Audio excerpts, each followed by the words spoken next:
for people who, there we go, for people who miss it, hello Ian.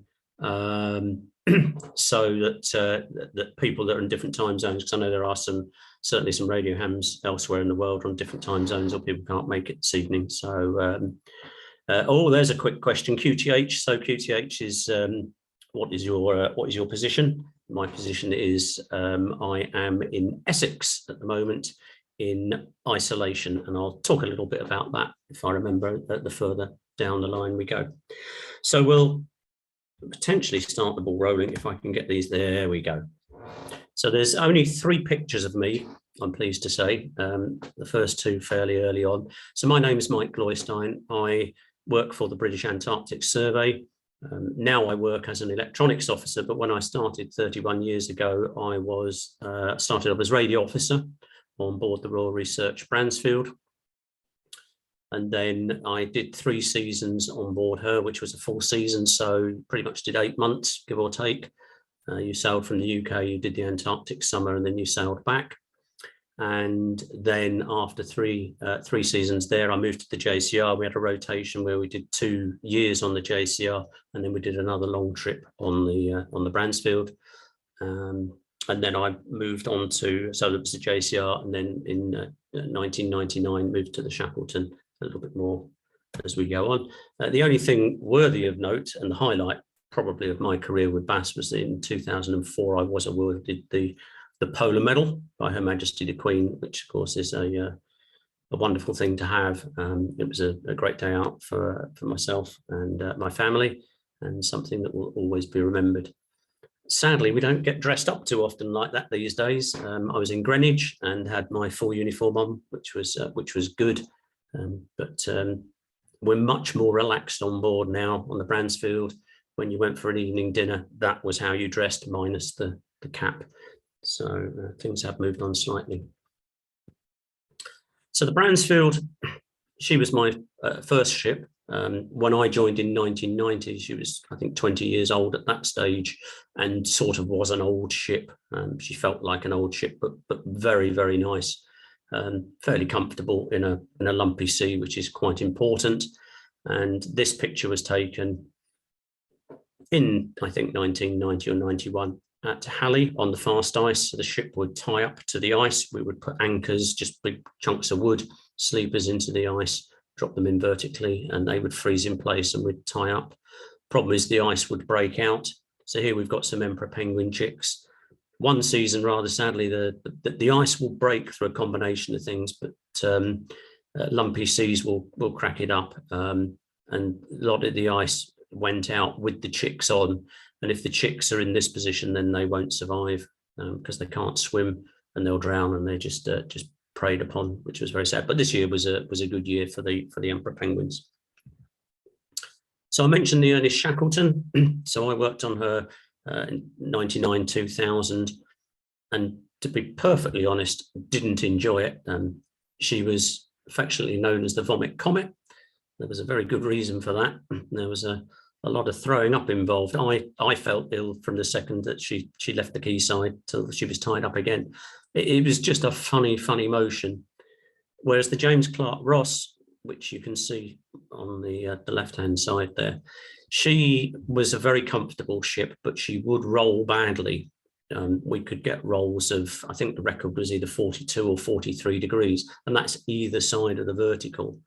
When you get to about 15 or 20 degrees, my cabin was on bridge level, and you would just at night, if you were trying to sleep, you would slide up and down your bunk, which is not a particularly good position to be in if you're actually trying to sleep, because your body just naturally tenses, and consequently you don't sleep. So really the issues with the rough weather on the James Clark Ross were that you couldn't sleep, so you were potentially a bit grumpy, I suppose.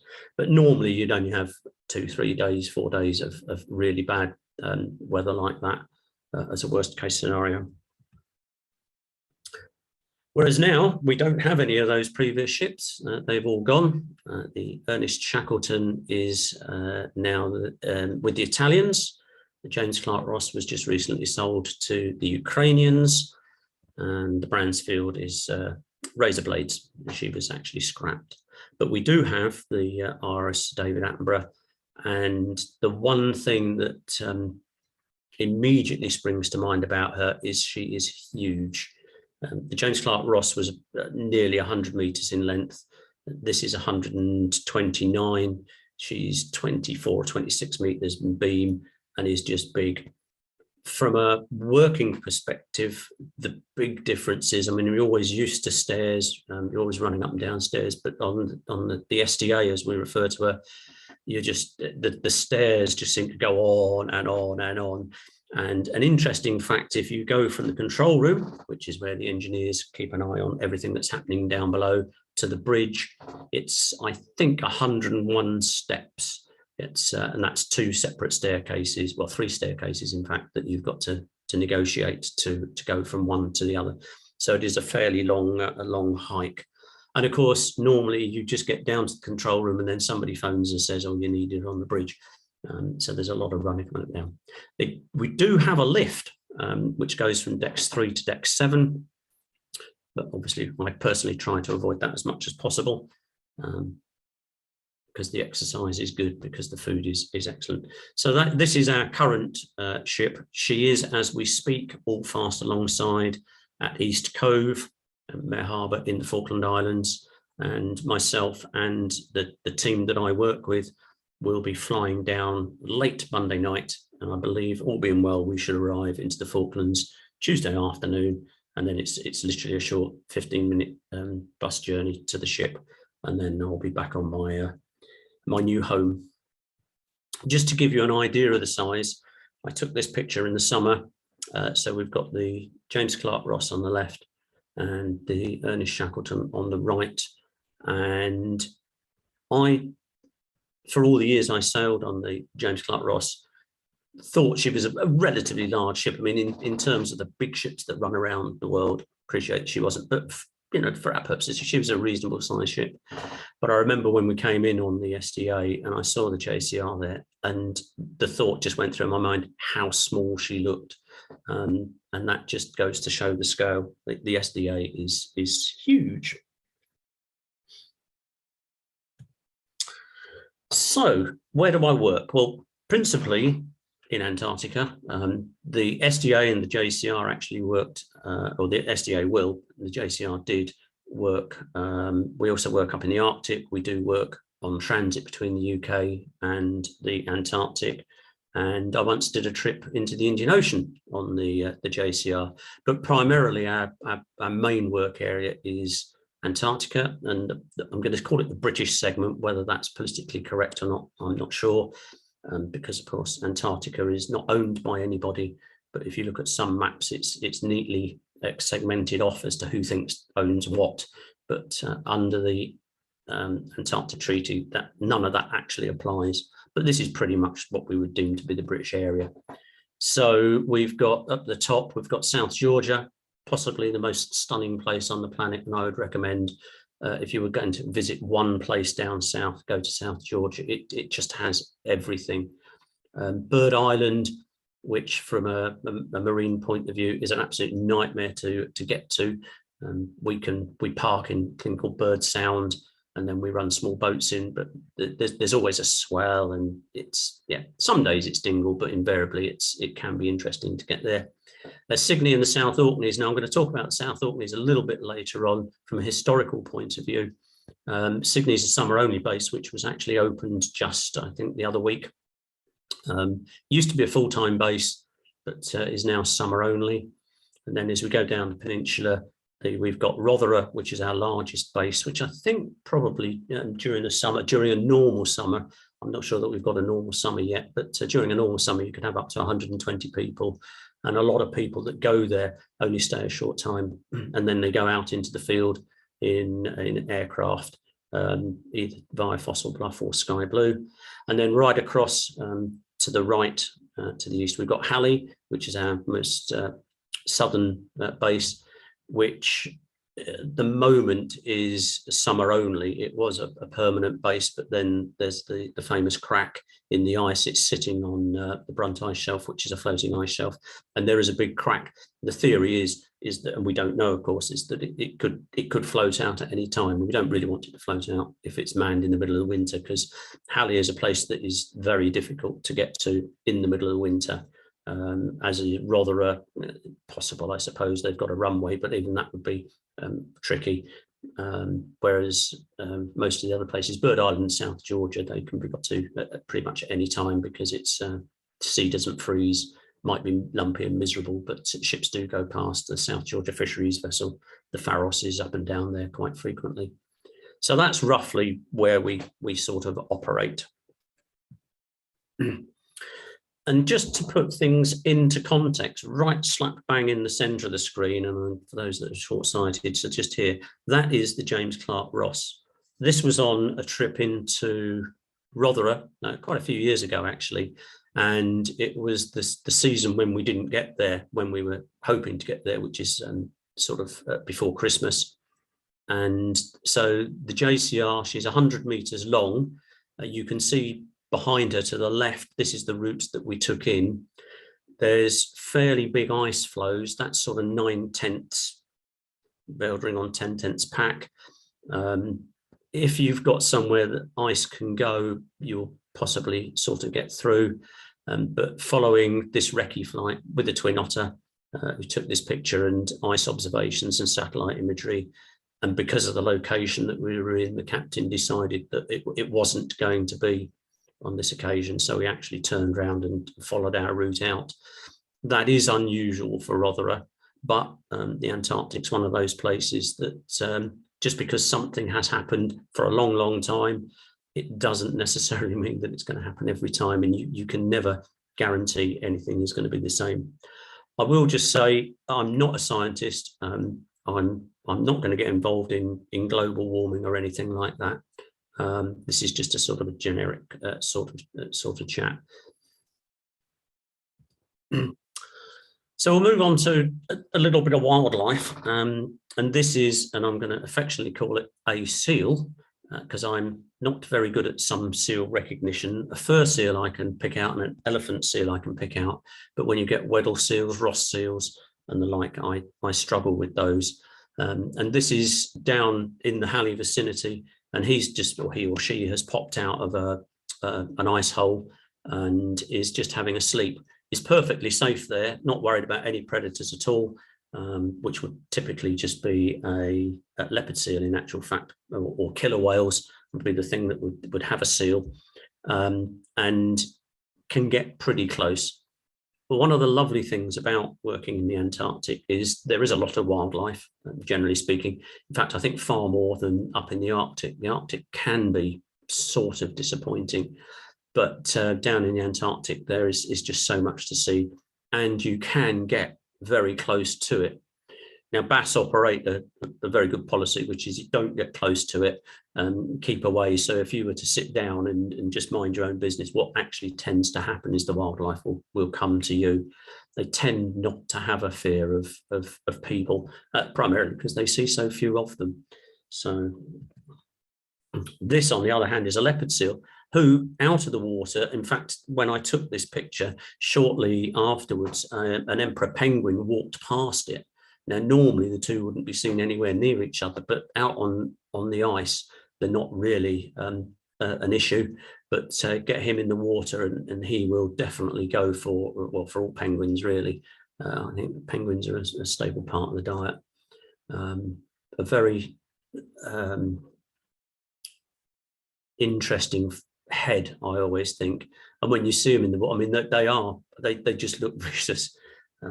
But again, wonderful things to see. Don't see a huge number of them as a general rule. Typically, I'd say we see more fur seals and elephant seals. And on the subject of elephant seals, we have an elephant seal family.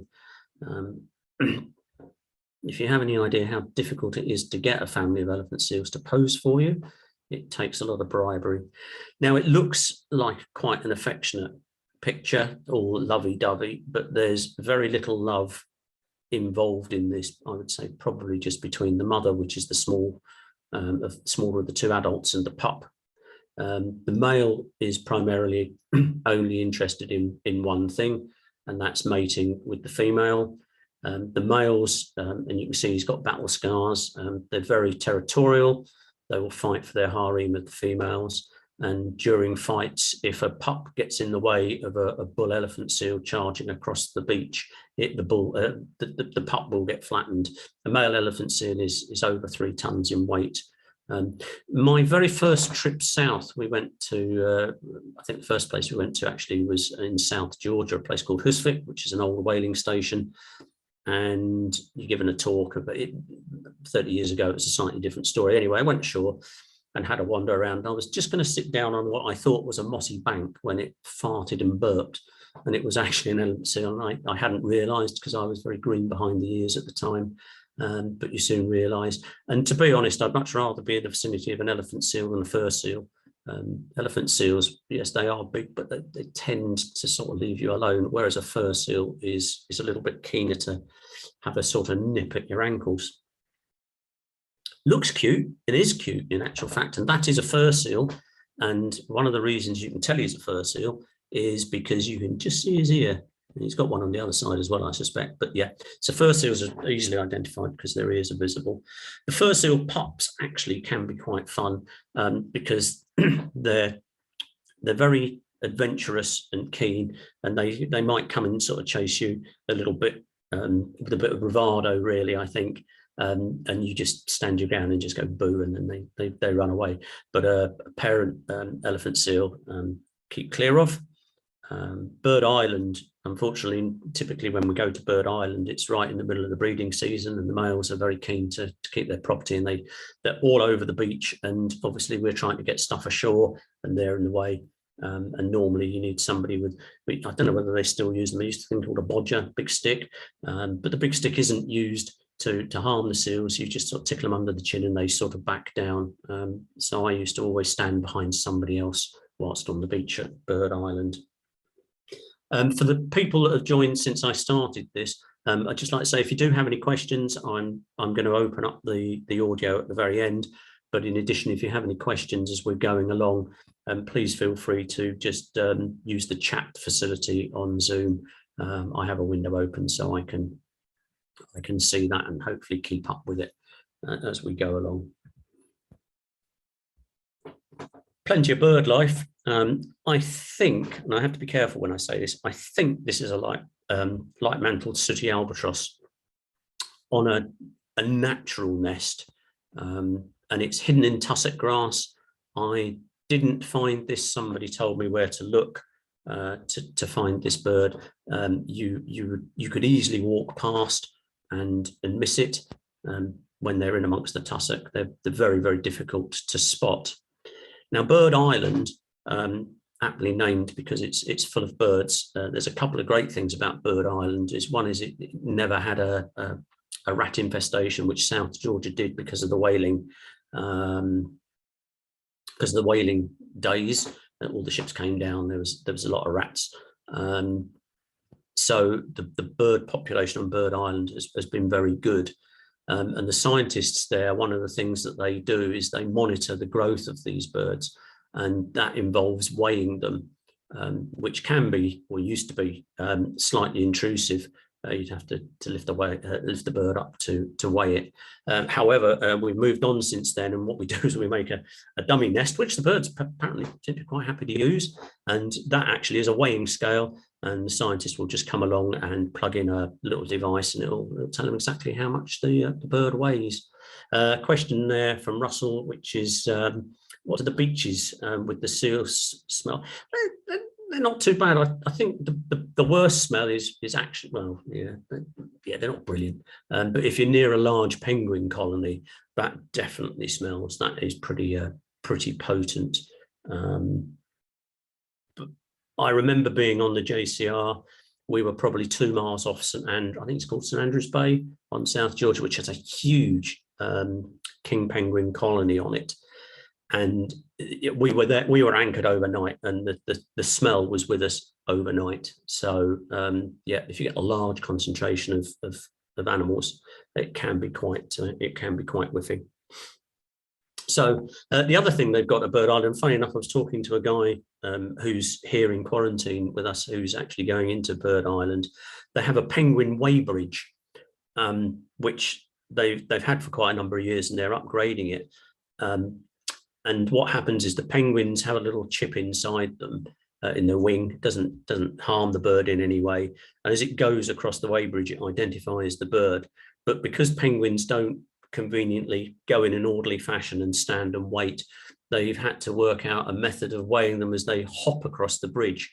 And somebody who's very good at mathematics has worked out a formula so they can, as the penguins progress across it, they can determine the weight, and partly due to the bounce.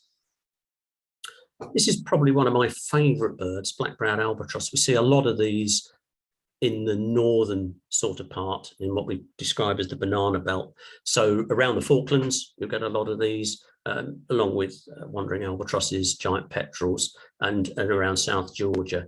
But then as you go further south, you lose these big birds, and then you get more of the penguins. Skewers, interesting enough, you get pretty much everywhere. They're quite an interesting bird as well. So black-browed albatross, just all the albatrosses are just lovely to watch. And if you're fortunate to have a pair flying in synchrony, that is just, yeah, you could watch that forever. And whilst the black-browed is a smaller albatross, again, very rarely you see them flap, and they are literally millimeters off the sea surface, almost regardless of the weather. So we have a wandering albatross, world's largest wingspan bird, I believe. And again, just wonderful to watch. They fly for long periods of time, but they do settle on the water. Typically, if we stop to do science, when the ship's doing science, we will just stop and deploy equipment over the side or the back of the ship, and the birds will congregate. And and I'll talk about moorings a little bit later, but when we're recovering moorings particularly, so we're getting something up from possibly thousands of meters below us, and it might take half an hour for something to pop up, and you're waiting and you think you know where it's going to come up, and there's always a competition to be the person to spot it coming up. You never win a prize though, sadly. But anyway, one of the tricks is that you just look for where the birds are congregating, because when something big and bright orange or red pops up, they tend to go and have a look, and they will have spotted it the second it comes up, especially if they're in flight, and they just go and settle nearby it. So this is what a albatross chick looks like on its nest. This is at a bird island. The chicks are lovely things to watch, and they will sit on the nest and just wait for the adults to come back and feed them. They don't really wander off. And then as they get older, which is something I've not seen because of the times that I tend to be in Bird Island, but when they're starting to think about flying and they get the wings out and they're practicing, that's quite a thing.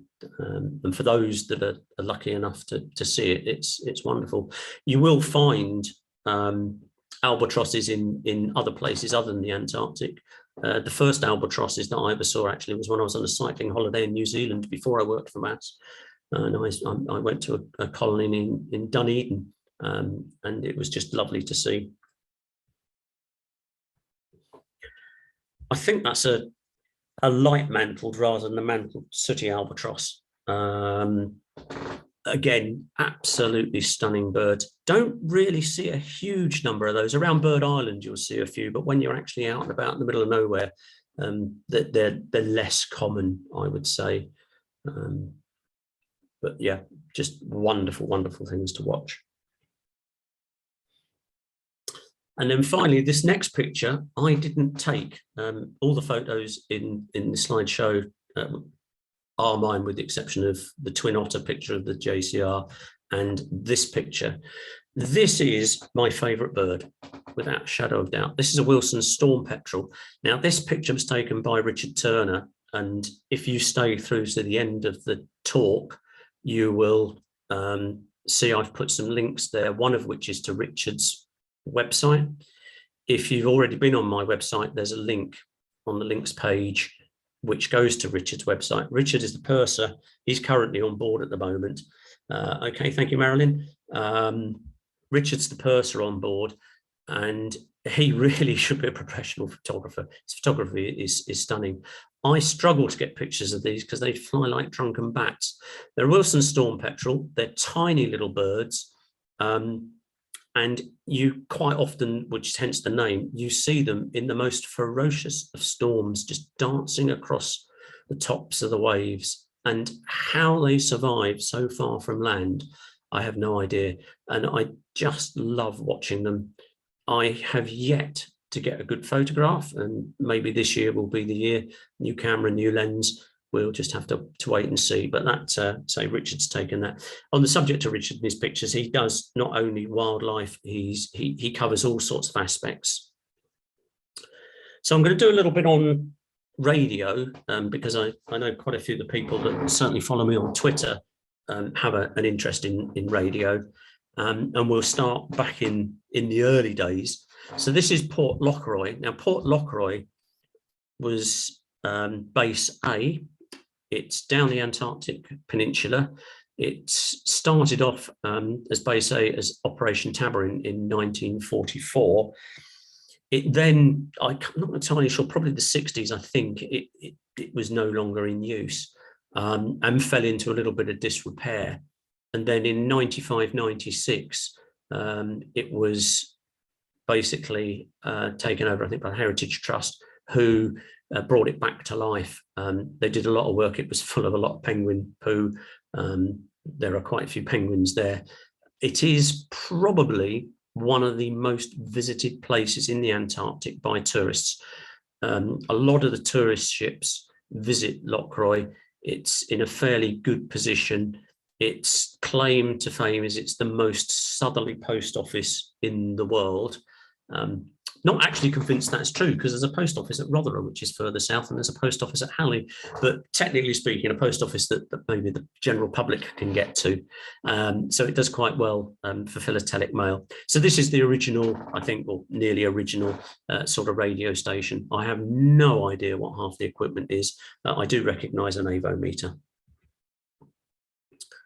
The James Clark Ross, in the 30 odd years that Bass had it, actually had 3 different radio stations. We started off with a Marconi system, which was awful. That's the polite word. It was absolutely horrendous to operate. We then scrapped that and fitted a Scanti system, which was the best radio system I have ever sailed with at sea. A joy to use, relatively trouble-free, and brilliant on the amateur bands.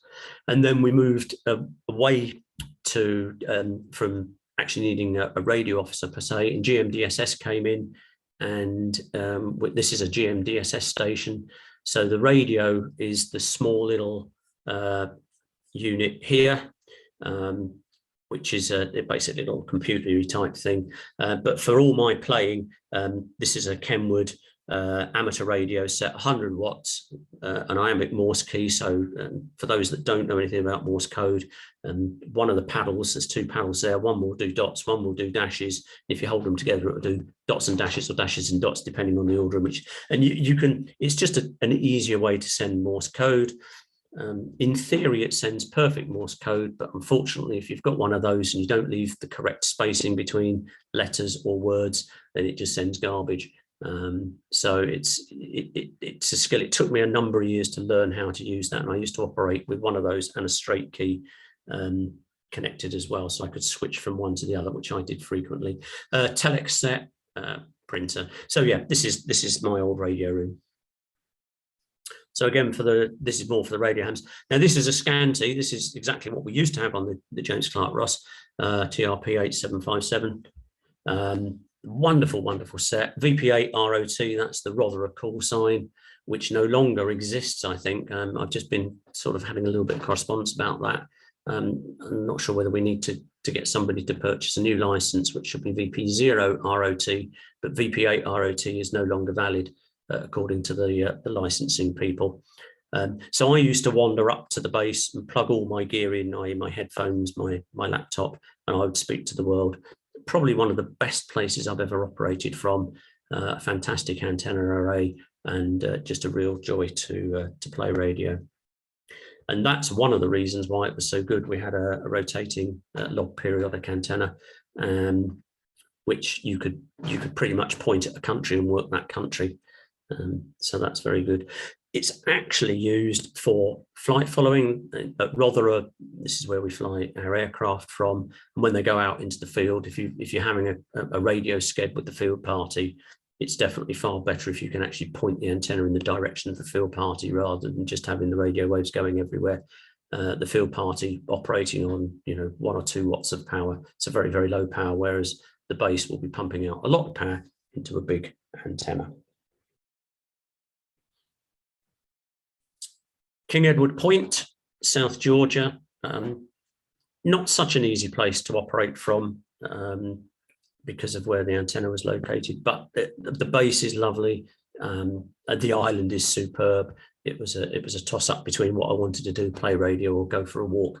But of course, in the evenings, it used to get dark quite early. So I would walk in the day and play radio in the evenings. And again, you can see they've got a similar setup, the TRP system, Scanty. But I think it's been a few years since I've been there, but I've got a feeling that much of the radio gear is now taken out. As far as I'm aware, the only 2 bases that really have any HF radio are Rotherham and Halley, and that is primarily for flight following purposes. We have VSAT links, a little bit on that in a minute, and Iridium. So the satellite communications nowadays is sufficiently reliable enough that we can dispense with HF. But for just general communications for field parties and that, HF is actually very, very good. This is Vernadsky, which used to be our base at Faraday, which we sold to the Ukrainians, I think, for the grand sum of £1. And the several things. The base is still, it's pristine. They've done a lovely job looking after it. One of the additions they've made, and I've not put in a picture of this, but they've built a little chapel, which is just lovely to go into. I think it's probably an Orthodox chapel, and it is just so nice and peaceful. And again, Scanty equipment, slightly older display, and I think that's the local radio ops man. So we go into Vernadsky quite frequently. There's a tide gauge there that we occasionally send people in to get the data from. So much of our communications is via satellite, and it's through a dish similar to this. This is the VSAT, very small aperture satellite system on the James Clark Ross. It's a similar system on the Sir David Attenborough. It's a different manufacturer, and the main difference actually in the dome is that on the SDA we actually have an air conditioning unit to either keep it warm or keep it cool. Never ever had a problem with the cold on the system on the JCR, to be honest.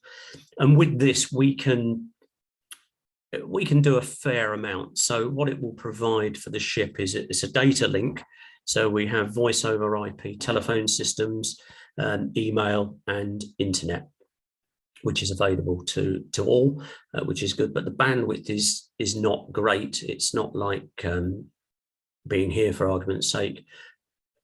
I probably wouldn't be able to do this talk from on board, or if I did, nobody else would be able to do anything, and it still might be a bit iffy. It's not broadband. I'm quite looking, if I'm still with BAS in 5 years' time, I'd like to think I might have retired by then. But anyway, if I'm still with BAS, I'd like to think that the big thing that's going to come in, which will make a change, is the new low Earth orbit systems like Elon Musk's, and then I think is it Weibo and things like that, which will offer very high speeds at a low cost. But it's the speed, because we do shift quite a lot of data. When I joined the Bransfield, most of the traffic was either telex via the SATCOM or HF, or it was fax, which would be via the SATCOM. A sheet of fax would take about a minute to transmit, and that would cost about just over £6 per minute. Typically, I would say on an average day, you would be sending half a page of A4. I think the last time I sort of vaguely looked on the JCR at the traffic flow, we were probably moving about 24 to 26 gigabytes of data a day. So there's a lot of stuff goes backwards and forwards. Emails, of course, are great because you can send attachments. So a lot of our work is done that way. A lot of the science data is sent back. So and the prime purpose for this is really the scientific community, so that they can go south and they can do the job that they're down there to do, which may well involve communicating or getting data from back home. I did have a scientist join in Punta once who said, "Oh, I've forgotten my hard drive. Is there any way of me downloading 75 gig of data?" To which we said, "I don't think so," because that just would never have happened over our system. Okay, so we will move on to whaling. Again, we're in South Georgia. Whaling, thankfully, is banned now, pretty much worldwide. The South Georgia has a number of whaling stations. Occasionally, you see little things on the internet saying, "I've been to the whaling station in South Georgia." Well, I think there might be 9. I think I've actually been to them all as well. This is actually at Grytviken, which is just around the corner from King Edward Point. So we would tie the ship up at King Edward Point, and then it's a 10-minute walk down to Grytviken, which has a fantastic museum in what used to be the station manager's house. They used to call it a whaling museum, but I think they just call it a South Georgia museum now. Lots of good stuff there. This is Petrel, so this is one of the whalers. The harpoon gun. Now, there is a link between the harpoon gun and the work that we do. And that is that the harpoon gun, one of the manufacturers of them, was a company called Kongsberg. And Kongsberg now are really, really big in dynamic positioning and acoustic work. They provide a lot of the acoustic gear that we actually have. So, you know, they've moved on, and it's different times. But Petrel pulled up onto the beach. The first time I went south back in 1990, these boats were still in the water and floating, but they've been pulled up onto the beach because they're obviously not maintained, and otherwise they would just sink, which wouldn't be too good.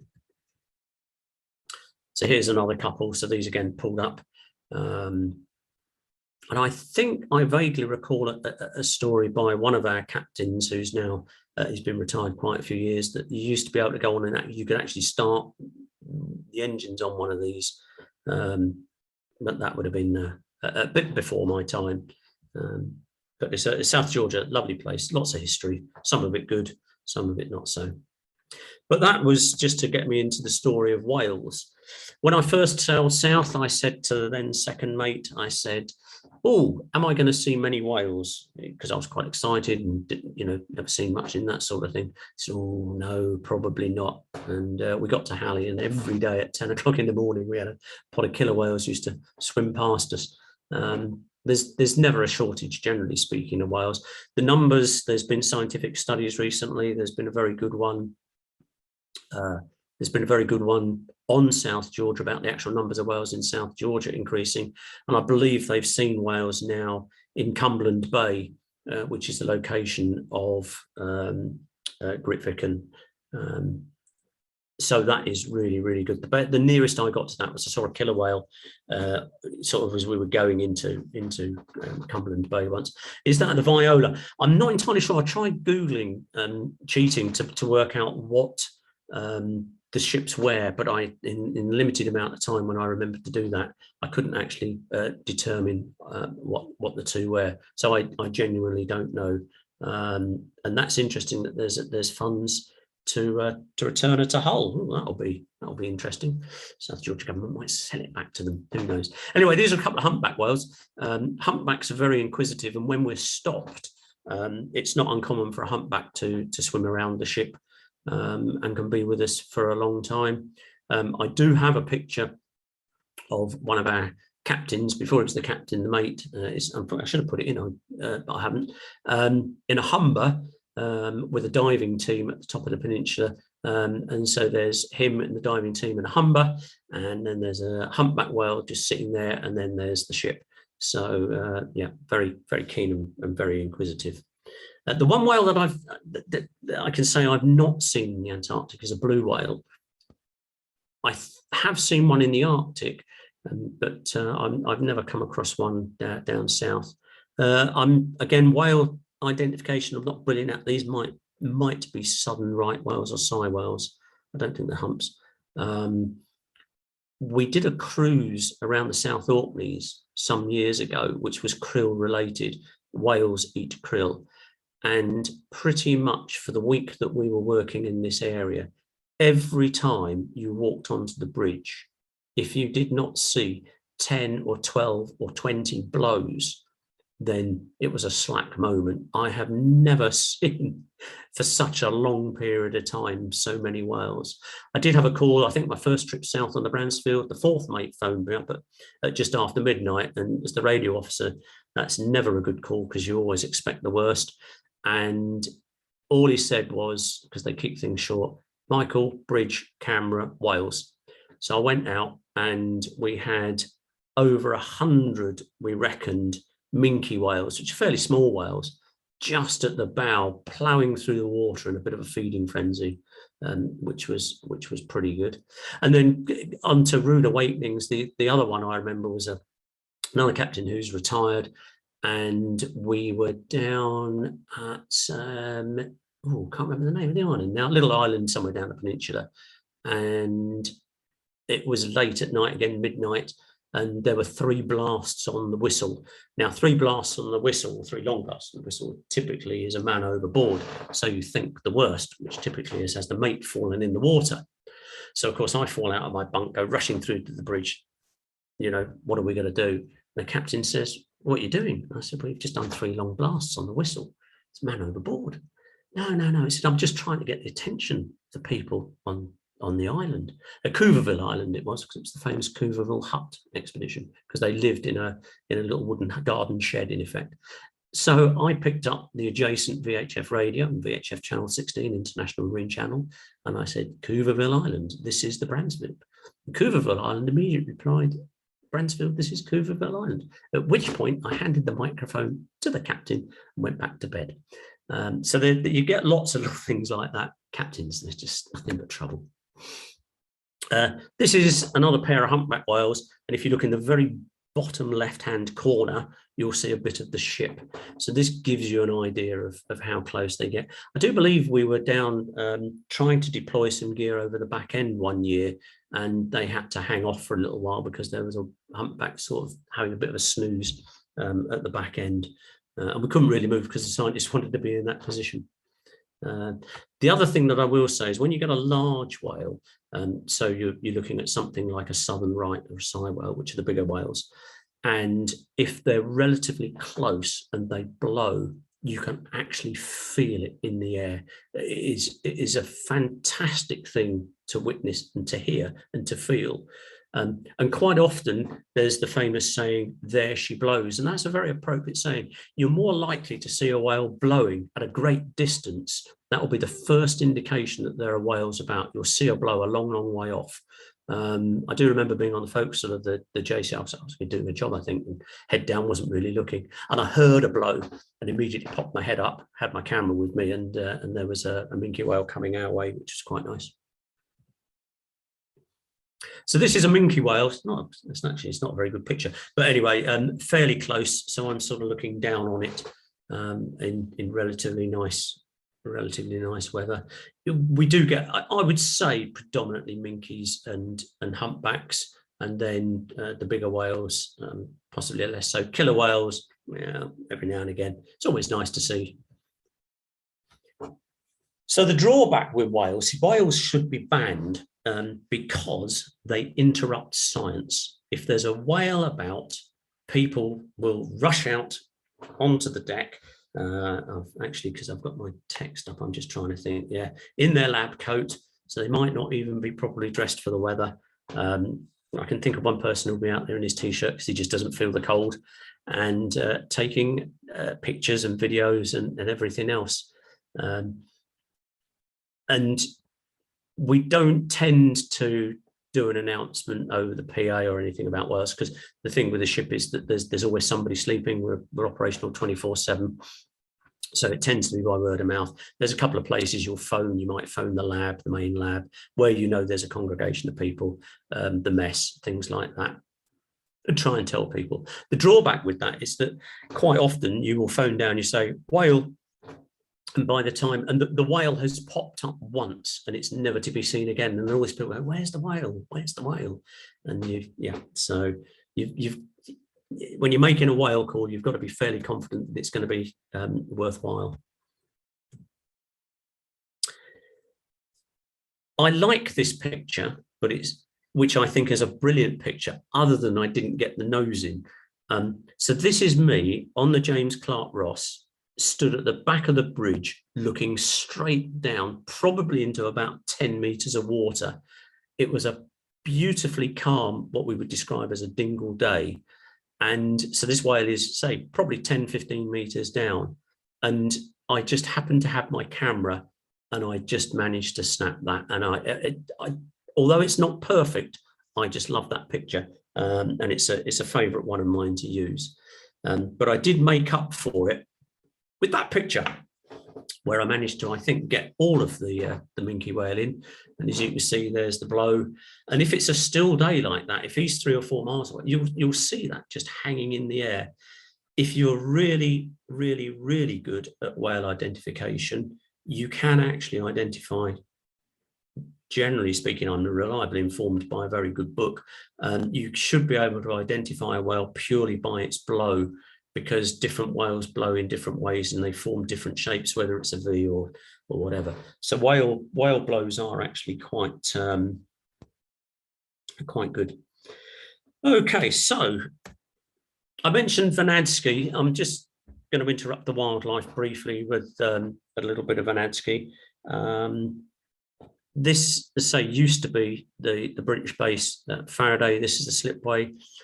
One of the first times I went down, there was a lot of sea ice and we couldn't get in, and the captain said, right, Mike, we can't make it. Call the base on the radio and tell them that we can't make it and we'll come back in a few days or whatever. We're a little bit more vague about how we did things back in the day. We had an itinerary and we sort of tried to stick to it, and we went off and we did things in between if we couldn't do a job.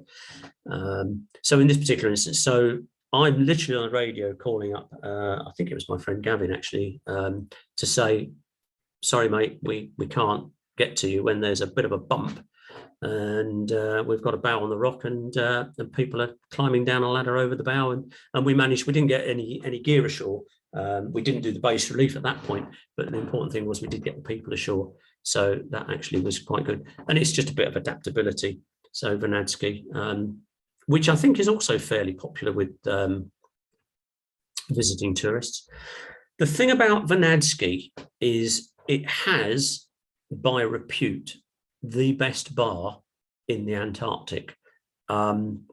It was built by some chippies. I'm not quite sure what they were down there to build, but whatever they were down there to build, they built the bar. And they did a superb job of it. The Ukrainians are always very welcoming when we go to visit, and it's just a nice place to go. So this is the famous or infamous bar.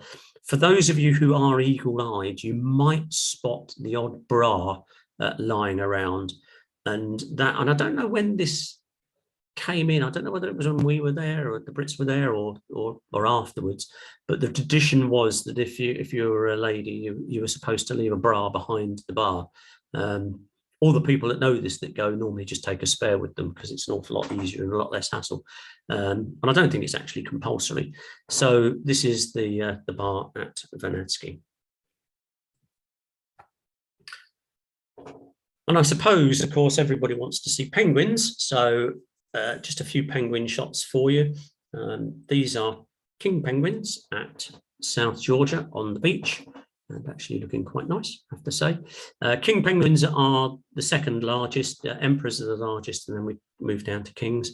And again, we don't go near to them, but if you stand still, most of these things will at some point probably get inquisitive and to come and pay a visit. I have been bitten by a king penguin, bizarrely, not in the Antarctic. It was in Edinburgh when I got married quite a few years ago. My wife, as a surprise, sponsored a penguin, and we went to the to Edinburgh Zoo. I didn't know anything about this. I was blindfolded. I didn't have a clue what was going on. I thought I was being kidnapped in the penguin enclosure. And we had our photographs taken, and we had them in the national press for being, getting married. And my wife, I got pecked, and and that was through my uniform jacket, which is fairly thick. And my wife bemoaned the fact that her lovely wedding dress had penguin poo on it. And I said, well, I'll teach you for taking this to a penguin enclosure. And that was a little bit smelly for the person that was talking about smells. Gen 2 penguin with some seals in the background. Again, this is at South Georgia, at King Edward Point. Just one of the smaller birds. You see them pottering around. That's an emperor penguin on an ice floe. The emps, they really do tend to be much further south, and when you see them, they will be at an ice floe. Going back again on the Bransfield, I was looking over. I was up on the bow actually. I was looking over the bow, and a dingle day, water beautifully clear, and I could see this penguin coming straight at the ship at speed like a torpedo. And then literally at the last second, it went vertical, came out of the water by about 2 or 3 meters and just flopped back in, and then repeated the process. Only time I've ever seen that, and quite spectacular. I'm hoping when we go south this year, because we're going to some interesting places, we might see some emperors. I don't think they get them very often at Rothera. That's a sort of a bit of a rarity. And now, of course, they have the technology. They can spot emperor penguin colonies, and they found colonies that nobody knew about through penguin poo and satellites, because it shows up quite clearly on satellite imagery. A chinstrap penguin. This is taken at Laurie Island, which is there's an Argentinian base at Orcadas. Again, another small. I think these ones are quite cute actually. A fairly small penguin. Now this is a pile of rocks. It's a very interesting pile of rocks, and this is where we're going to have a little bit of history. This is the start of bases in Antarctica. This is the first, what you could describe as proper base. It's on Laurie Island. Back in 1902, I think between 1902 and 1904, the Scottish National Antarctic Expedition, led by William Speirs Bruce of the Scottish Geographical Society, he did an expedition down south. He was a biologist, I think, from memory. He was very good. And the drawback that he had was he wasn't very good at self-promotion. He did have sponsorship. He set up this base. And I have to say, although I'm an Englishman, I live in Scotland and my wife's Scottish, I quite like flying the flag for the Scottish National Antarctic Expedition, because it is sort of overlooked. So he set up there and started taking meteorological observations. After the first winter, he needed a little bit of help. So he contacted the British Geological Society and Sir Clements Markham. Now, Sir Clements Markham is the guy who was behind Captain Scott and his expeditions.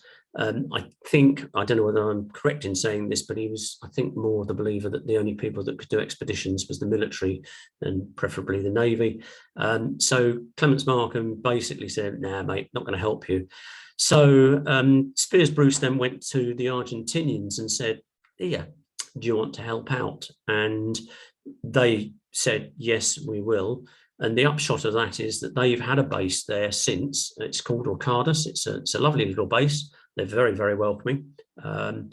And it did cause a bit of a ruffle, because I think around about the 1920s or 30s, somebody in the Foreign and Commonwealth Office realised that perhaps letting, because this was in the days before the Antarctic Treaty and we were all trying to claim all of Antarctica for ourselves, and I think that that it was realised that by letting the Argentinians, and it's irrelevant who it was, but letting another country into what you deem your territory was perhaps not the wisest of moves. But they're still there. They still do good work. They have a very interesting, ships use a thing called AIS, an automatic identification system, and Orcadas has a very good network of virtual AIS stations that marks lots of navigational hazards. So as you're going through, all these things pop up on AIS and on your radar, so they're very clearly defined.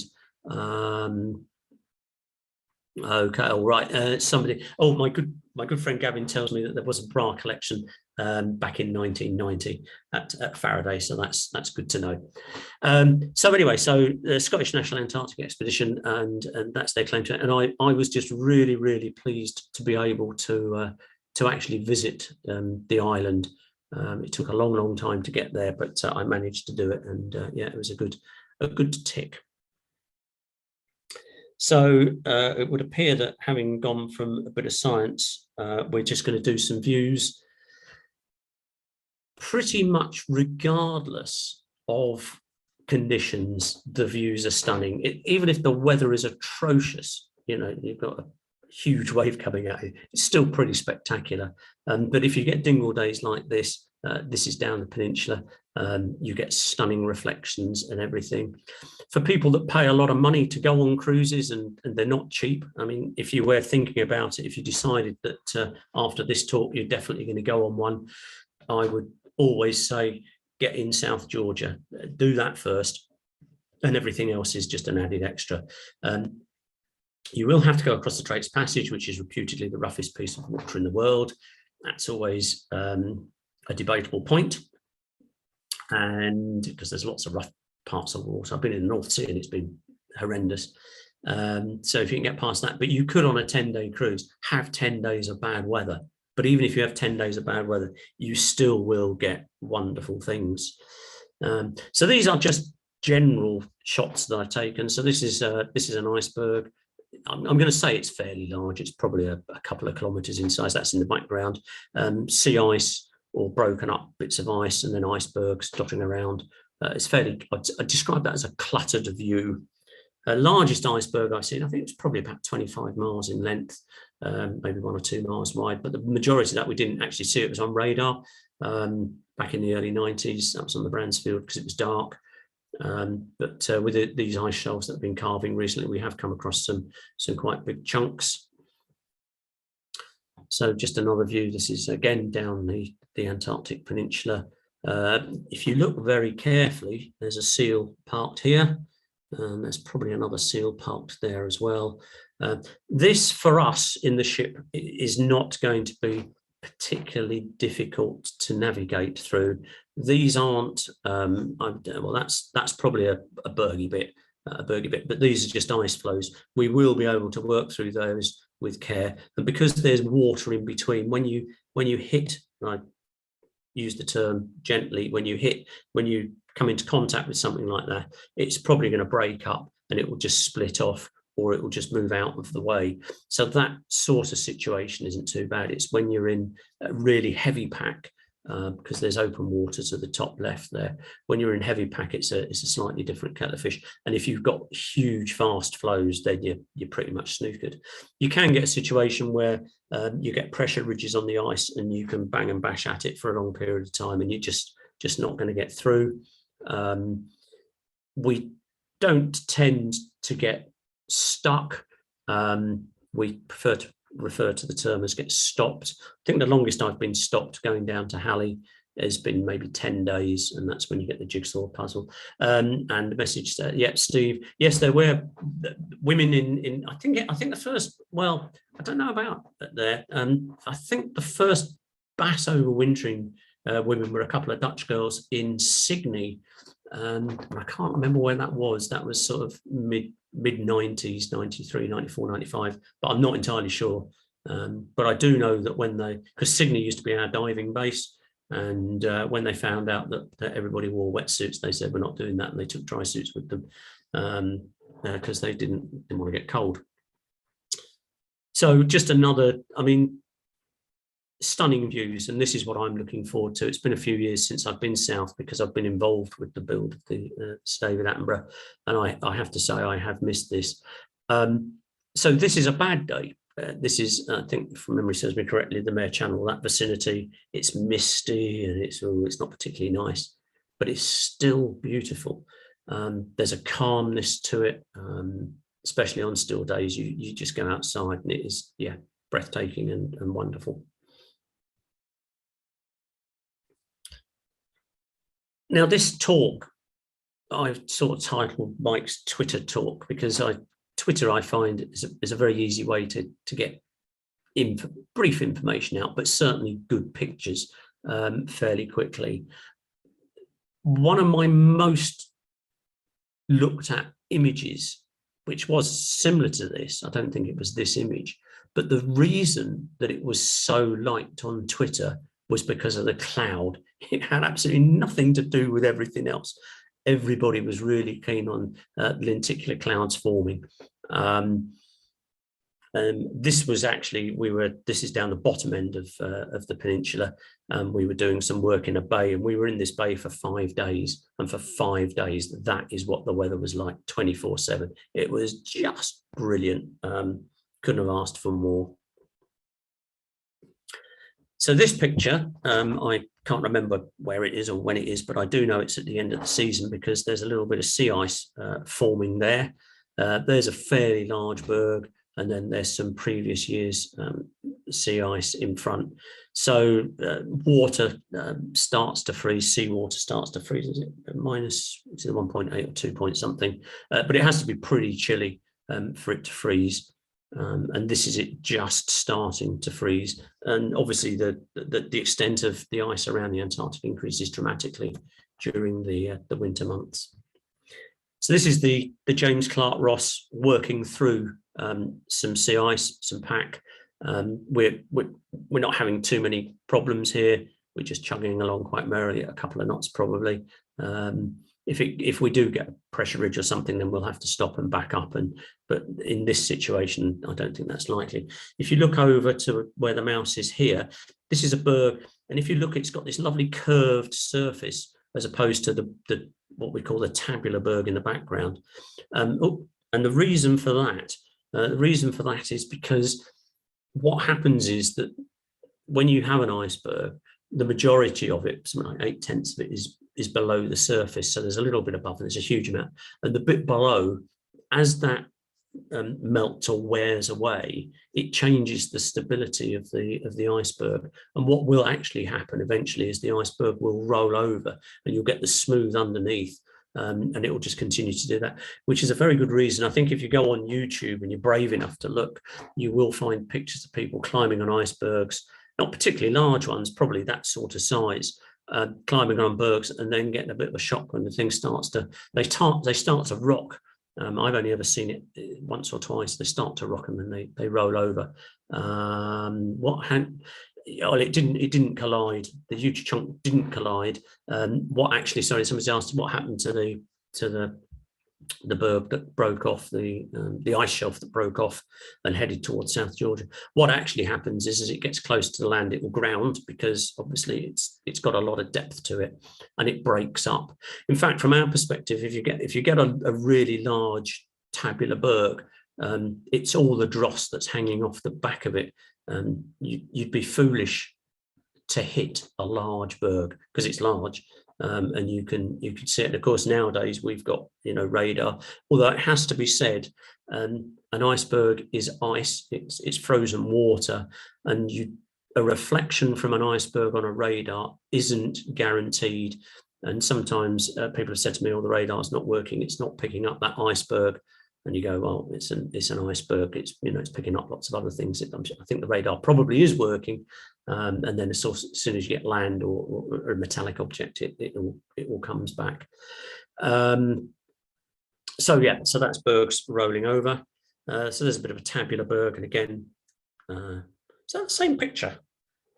I might have put 2 pictures in twice. I apologise if I have, but yeah, bit of sea ice there. More reflections.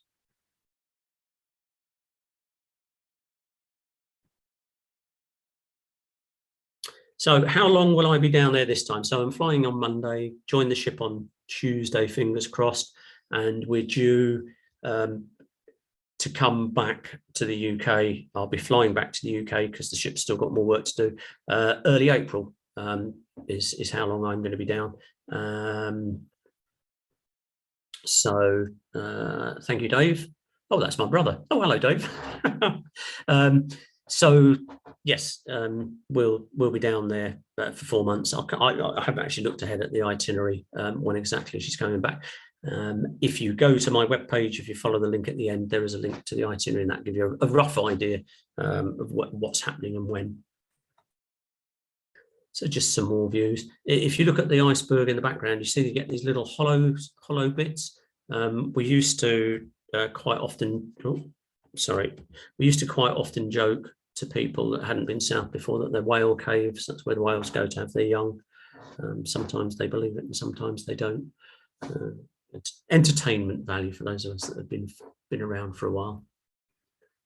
Now, I like this picture for a lot of reasons. And the first one is that when you're actually there and we are stopped in the ice, we're not going anywhere for fairly obvious reasons.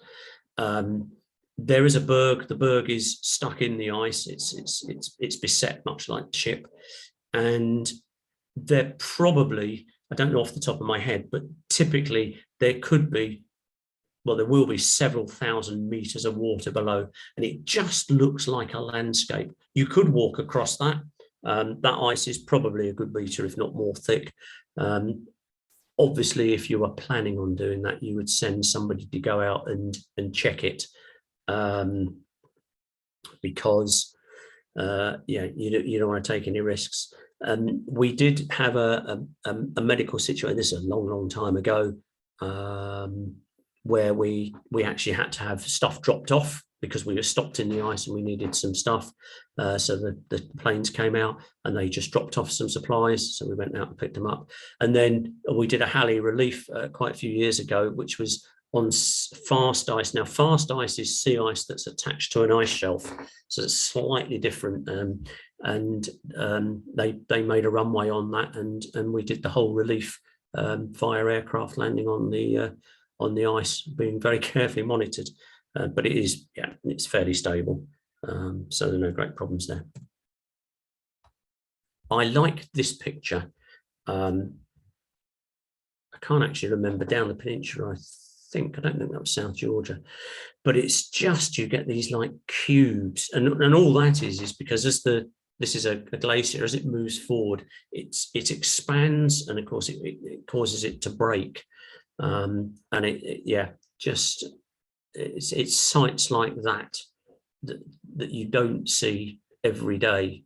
In fact, I'm trying to think if I've actually seen it since, that make going south worthwhile.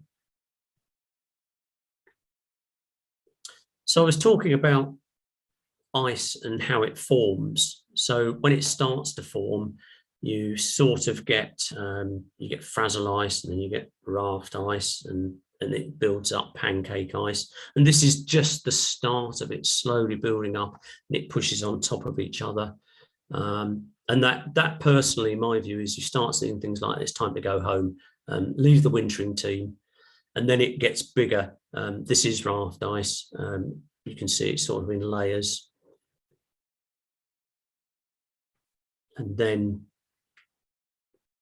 tucked in here is large bits of sort of pancakey ice forming, and it just slowly grows and grows and grows. Now, whilst it's doing that, if the weather changes, you get a blow, it can break it all out and it'll have to start again. One of the things that's quite interesting to see is, if you're in this, so you've been in this and you're coming out towards open water, one of the ways that you can tell that you're near open water, if it's a cloudy sky, you look for the thing called water sky. So the sky will be dark ahead of you where it's over open water. This is an old-fashioned way to navigate. Ice blink is where the ice reflects off the sky, so you know there's ice. But as you approach the open water, the swell, if there is a swell, starts to build up, and you just see in the distance all this ice starting to undulate. And it's it's quite an interesting thing to see. Difficult to photograph, better to take a video, but I don't tend to do videos, so I haven't got that. And then we get a thing called sea smoke. This is down at Halley many years ago. I have to say I don't see it very often, but when you do, it is actually quite nice, and I do quite enjoy. So yeah. So moving on from here, Antarctica. Oh, hang on, I'm just going to read this message. So somebody, Nikki, has heard that the increased size of the SDI has caused difficulties for docking at Antarctic bases. Is that the case? Well, you could say yes and no. There are only 2 bases that that our ships have been able to dock at. One is at Rothera, and the other one is at King Edward Point, which is actually South Georgia government, but managed by the British Antarctic Survey. The berth at South Georgia was iffy even for the JCR. Well, I say iffy, I mean, yeah, it wasn't ideal. It was quite old.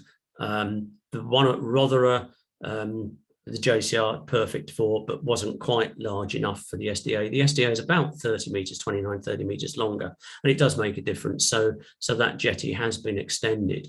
So really, yeah, I would say Rothera is the one where the biggest issue would be. KUP, worst case scenario, you can do everything by boat. Rothera is a bit more difficult, although back in the day, everything used to be done by boat.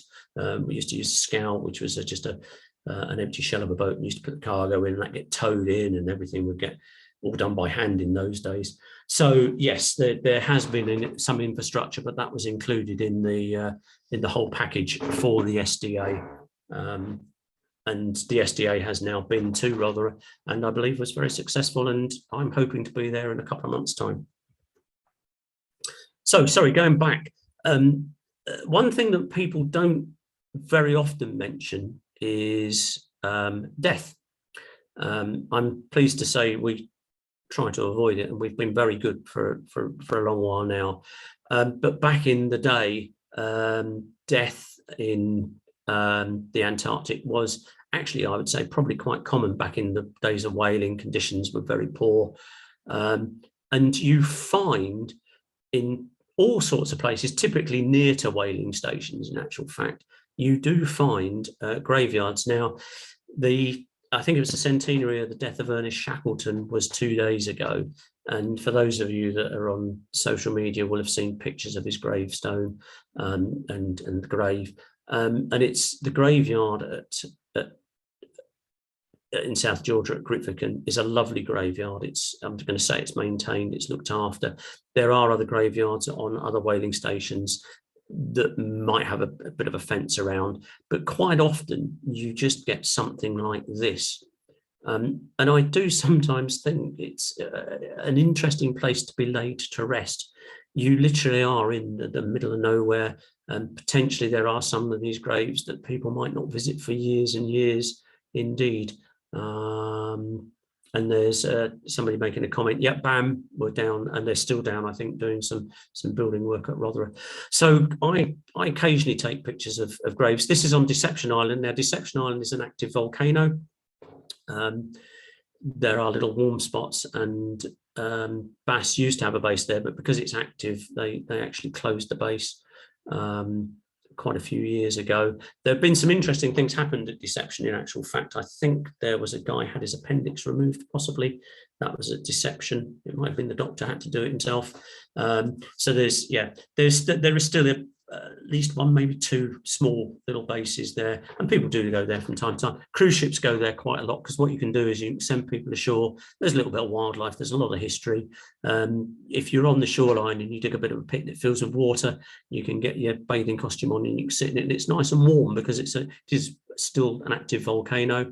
But if you step out and you go up to your knees, the water gets cold very, very quickly. So this is a grave at deception. There's graves at Sydney, and then this is the graves on Orcardus. This is Orcardus on Laurie Island, and as you can see, the wildlife are there. But you know, where it's somewhere where it can be tended to. So these obviously are sort of looked after, which I think is quite nice. And I just feel it's as a resting place. Yeah. I don't know, would I want to be there? Well, you don't know is the answer, do you? And certainly in those days, that was the option, was that or to bury at sea, I think. And sort of continuing with death, but the death of whales. So this is at South Georgia. So if you are lucky enough to go to South Georgia, so there's petrol in the background, you will find, because this is where the whales were processed, and you will find whale bones and all sorts of things lying around.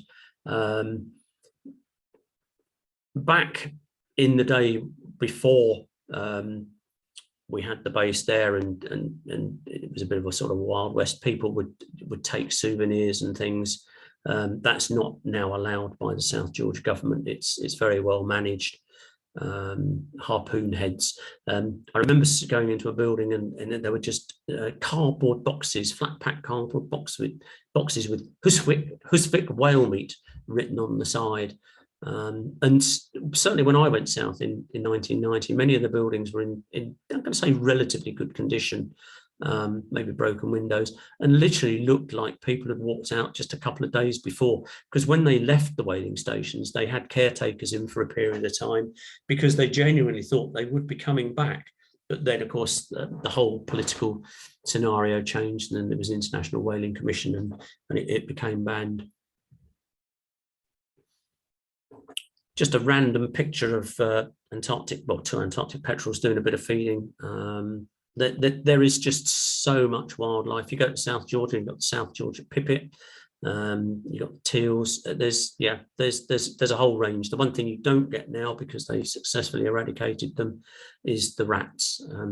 Although, funnily enough, there were a lot of rats, is my understanding, and the people that lived at KEP used to see them frequently. But I'm pleased to say I never came across a rat whilst I was there.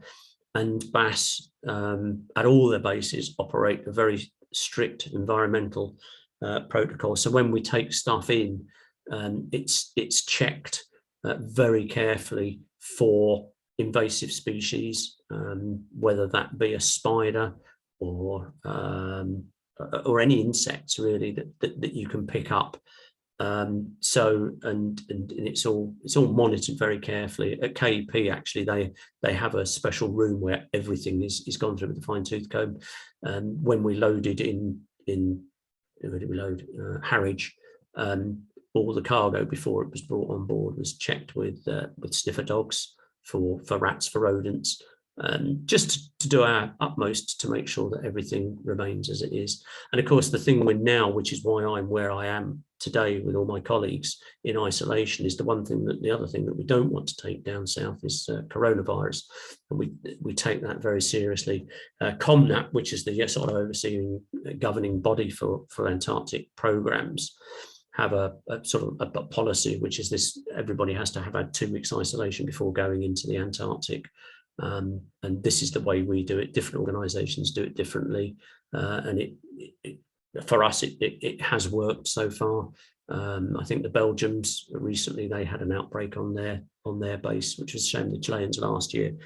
But it's a new situation, and we're just learning to work with it at the moment. So we're now going to talk about the really exciting stuff. This is what we're here for. We're not here for the wildlife. We're not here for the pretty views. We're here for the science. And BAS does a lot of science. The James Clark Ross, when she was operational, she did so much science. As a working ship, the amount of time that she spent at sea carrying out science work, I think, was very high. And I think we're rightly very proud of that sort of record. This is a CTD, conductivity, temperature, and depth frame. It's got lots of bottles. These are for collecting water samples from depth. And I'll just briefly run through. Okay, thank you, Jolly. I'll just run through what various bits do to the best of my knowledge. So when this package is lowered, it's got scientific sensors, electronic sensors and things on the bottom as well as these bottles. So it does a lot of things, but primarily we're collecting water, and the bottles are open top and bottom. And so as it descends, and we'll say it's going to 4,000 meters, as it descends to 4,000 meters, water flows through it. They then stop and they pause, and then they slowly bring it back up, and they stop at however many stops they want. And then what they do is they fire a bottle or 2 bottles, depending how much water they want from the depth. So if they want water from 4,000 meters, they'll fire a bottle. And at the top and the bottom, there are caps, and these are on very, very strong springs, and they spring closed. It's very important that they haven't sprung closed before you put it in the water, because if you do, what actually happens is you then have a plastic bottle full of air, and once you go down not many meters, it implodes. So, but once it's got water in it and you close it, then the pressure doesn't affect the water bottle. It's then brought on board, and there's a picture later on of the scientists taking a sample.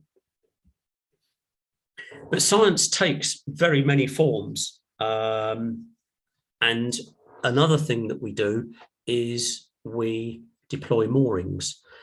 I'm going to show you a drawing of a mooring a little bit later to fully explain how it works. But this is a component. This is a sediment trap, and it will hang vertically in the water column at a known depth.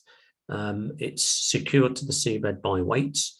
So the first thing that we put in is the top of the mooring, which is going to be some buoyancy aids, and then lots of instruments are attached to it at various depths. It's a very slow and prolonged process, and everything is trailed out behind the ship. The ship normally could be a mile or 2 miles from the actual drop zone, depending on how deep the water is and how long the actual wire catenary is that everything's attached to. So we lay it all out, and then once all the instruments are there, the very last thing we do is we've got the weights, and they hang over the back end. You can just see them down in the left-hand corner.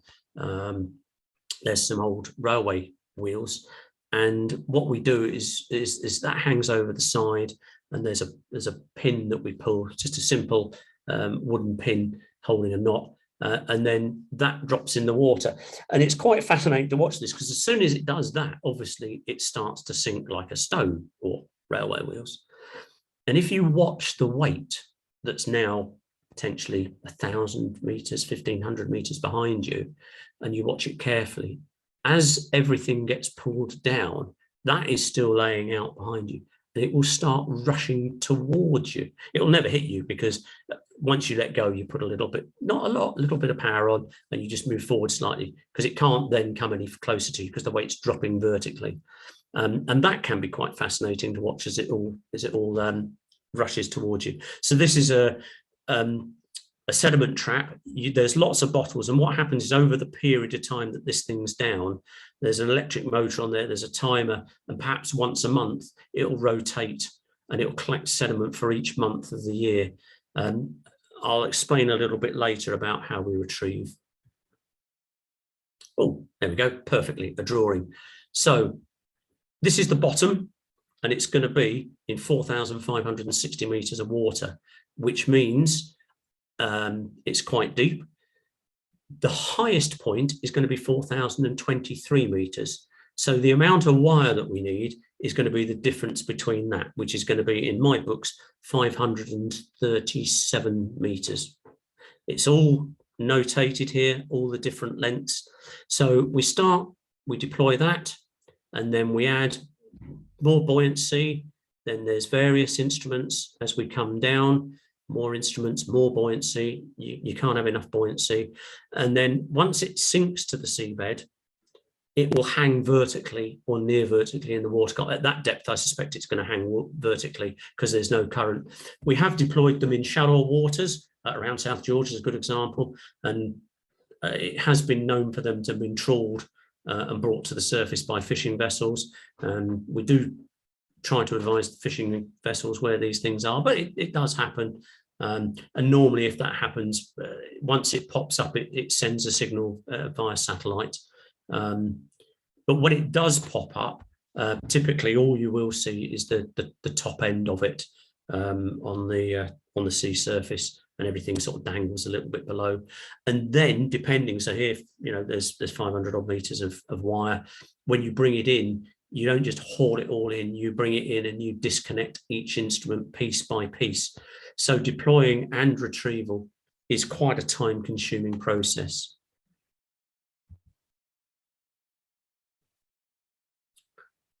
So this is just another element of a deployment, and you can see this actually is a buoyancy sort of aid, just to help with the buoyancy of the whole thing, but it's got instruments on the top. One of the ones we use is an ADCP, and you do things like, you've got in effect upward looking devices, and that can actually do things like measure tide, measure waves. We collect sediments, we look at currents. There's a whole range of instruments. And the great thing about this is that once it's deployed, you might leave it for a year or 2 years, depends on the instrument. And then you come back, and I have to say the JCR's retrieval rate was very high. And it was disappointing if we didn't get one, but it was rare. And I have known when we haven't got one, because the release mechanism has failed, what we've actually done, the captain, who was, I have to say, he was very, very good at this. We would lay out wire with a clump weight on the bottom, and then he would sort of go around in a circle and try and lasso it. And we have successfully retrieved failed releases that way on a number of occasions. And we do always try as best as possible to get our equipment back, or their equipment. So this is an instrument that I'm going to talk about a little bit. It's bottom pressure recorders. So they measure the pressure at depth, and from the pressure you can determine things like tide and bits and pieces, and there's probably other instruments on there. Behind these plastic shields are actual glass bowls. I think they're hand blown and hand ground, so they come in two halves, and they're just lightly glued with a bit of a rubber strip around, which you would think, well, that's not very good. They only have to be waterproof to a very shallow depth, because as I mentioned earlier, there's a lot of pressure down there, and if you put that down at 1,000 meters, nothing is going to pull it apart. And inside those glass tubes, they have all their instrumentation, and what they actually have, and I've got no idea how they do this, they have some sort of interface between a glass tube and other things. We have a radio antenna. So again, this is pressure activated. So once it pops to the surface, it'll beep at a particular frequency. We have a VHF direction finder, which only gives you a rough guide. But the important thing about the VHF is that once it surfaces, you know it's on the surface and that you need to be looking for it. The weights are all down the bottom, and there's a release mechanism in here. And what actually happens is, so this is it being deployed. So this is the very simple, so we will do this for heavy weights. So it's just on a strop. There's a simple wooden peg, and you just give it a sharp tug, and then that just drops in the water. Bits of it never to be seen again. But what will actually happen, we've deployed some of these where there's been multiple units on a single frame. And this is just a single unit. So the multiple one, you might go back to the same site 4 years and release different segments of it. And then the final time you bring what's left of it back to the surface. And this is how he does it. Underway instrumentation control room. The devices, it's acoustically spoken to. It has a command code. You can talk to it. One of the things is it talks to you.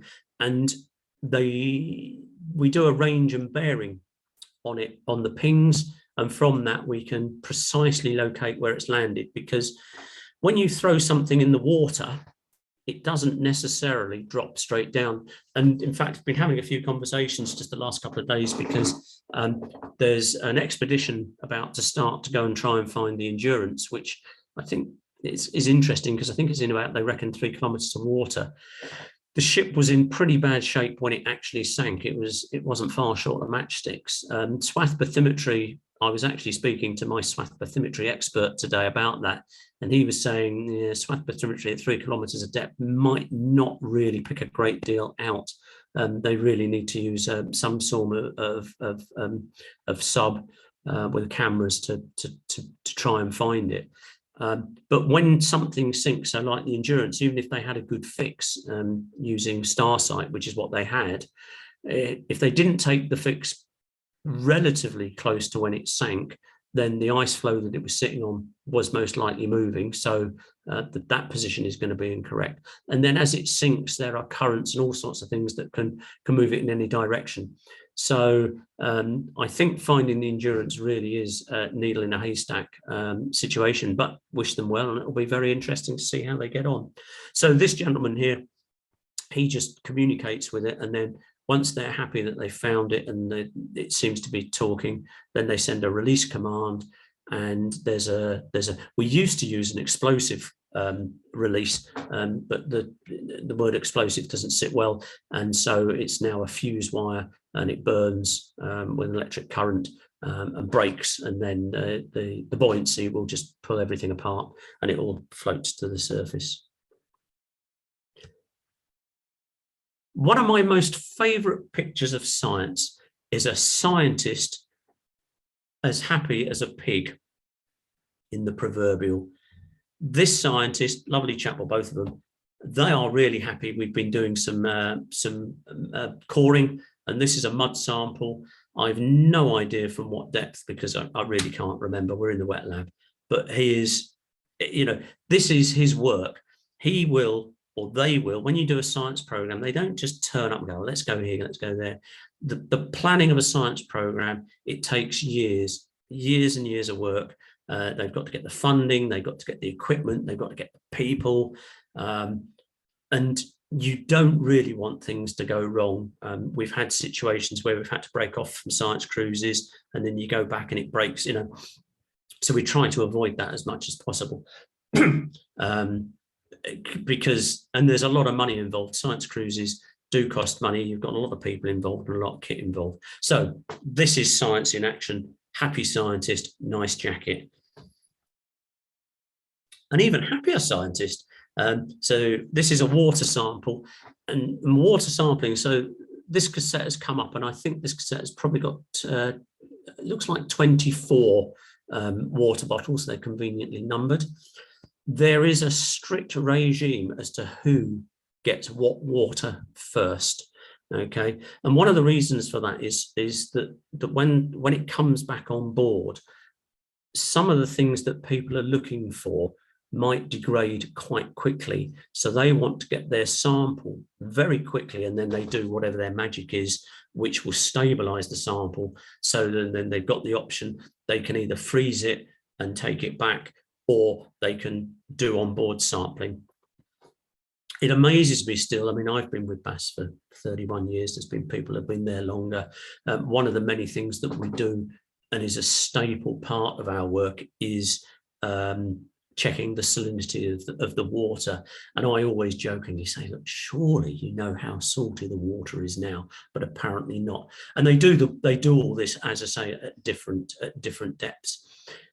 Brings me on nicely to say that the James Clark Ross and also the Sir David Attenborough, whilst they are scientific vessels, they're not specifically designed for a job.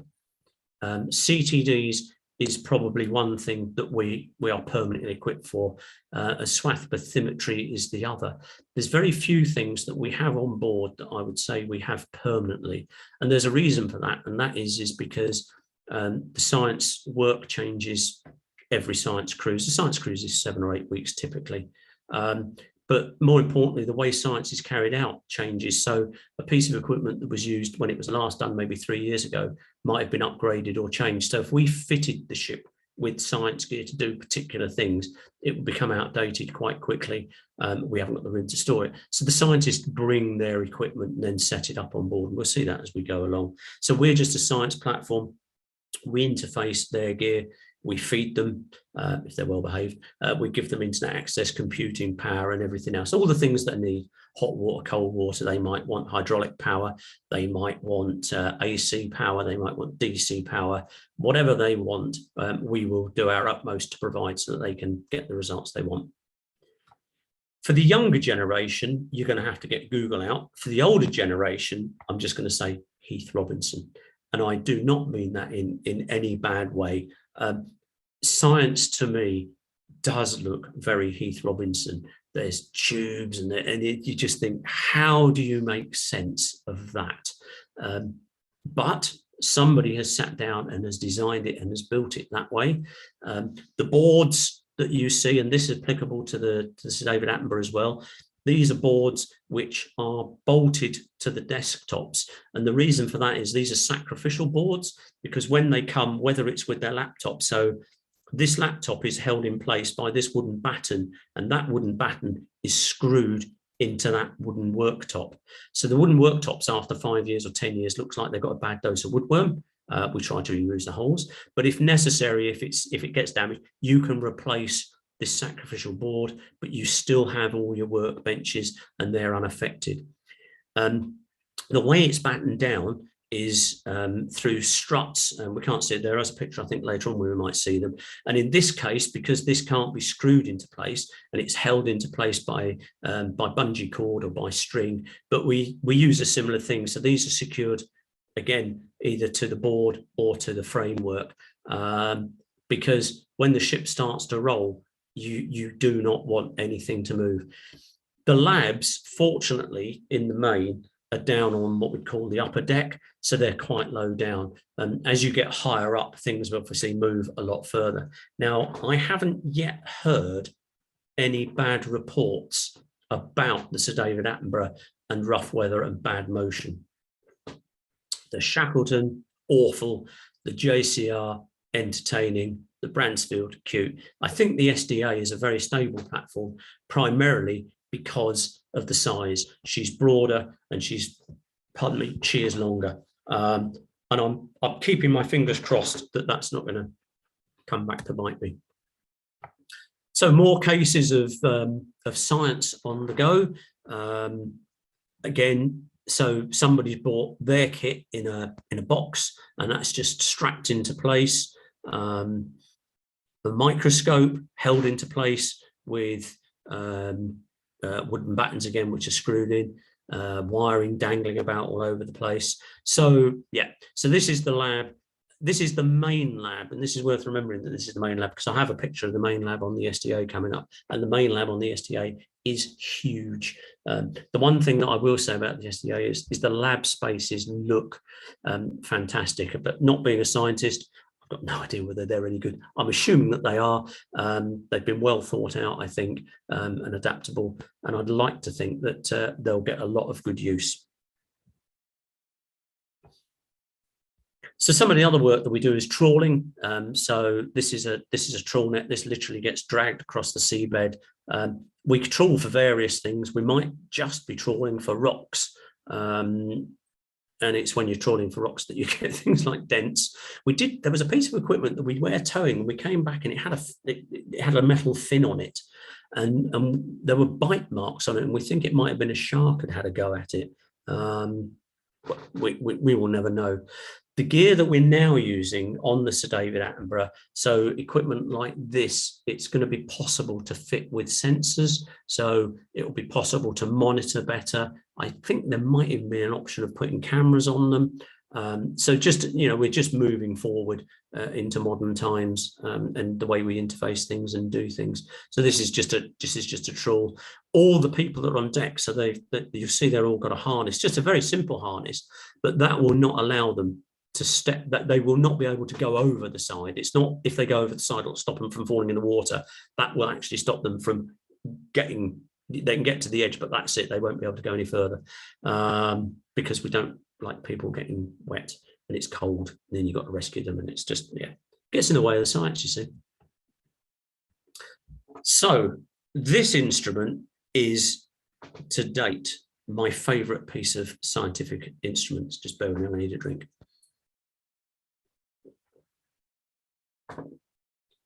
I can't remember what it's called, but it is brilliant in its operation.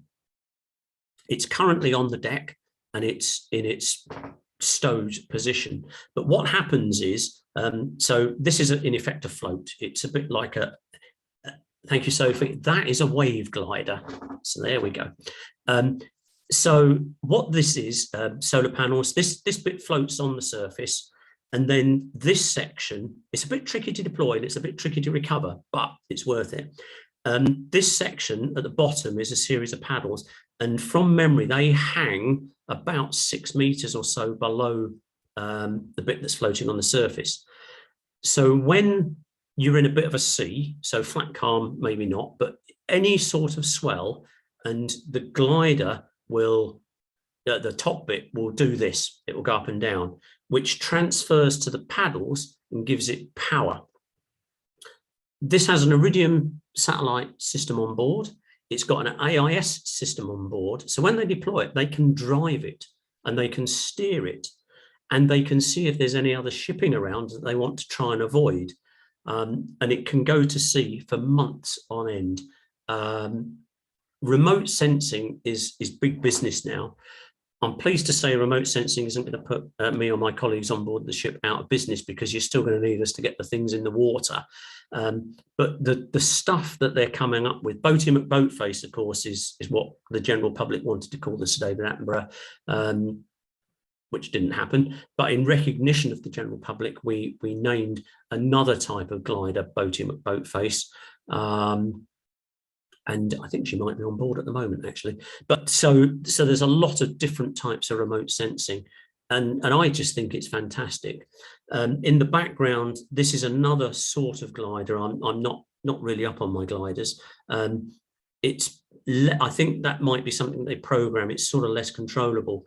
I'm going to be a bit critical if it's similar to the ones that I've deployed previously. The issue that you've got is when it pops back up, you really can only see the tail end. It's a bit difficult to spot, but we do get them back, and they're very, very successful, and they can do an awful lot of work for the scientific community.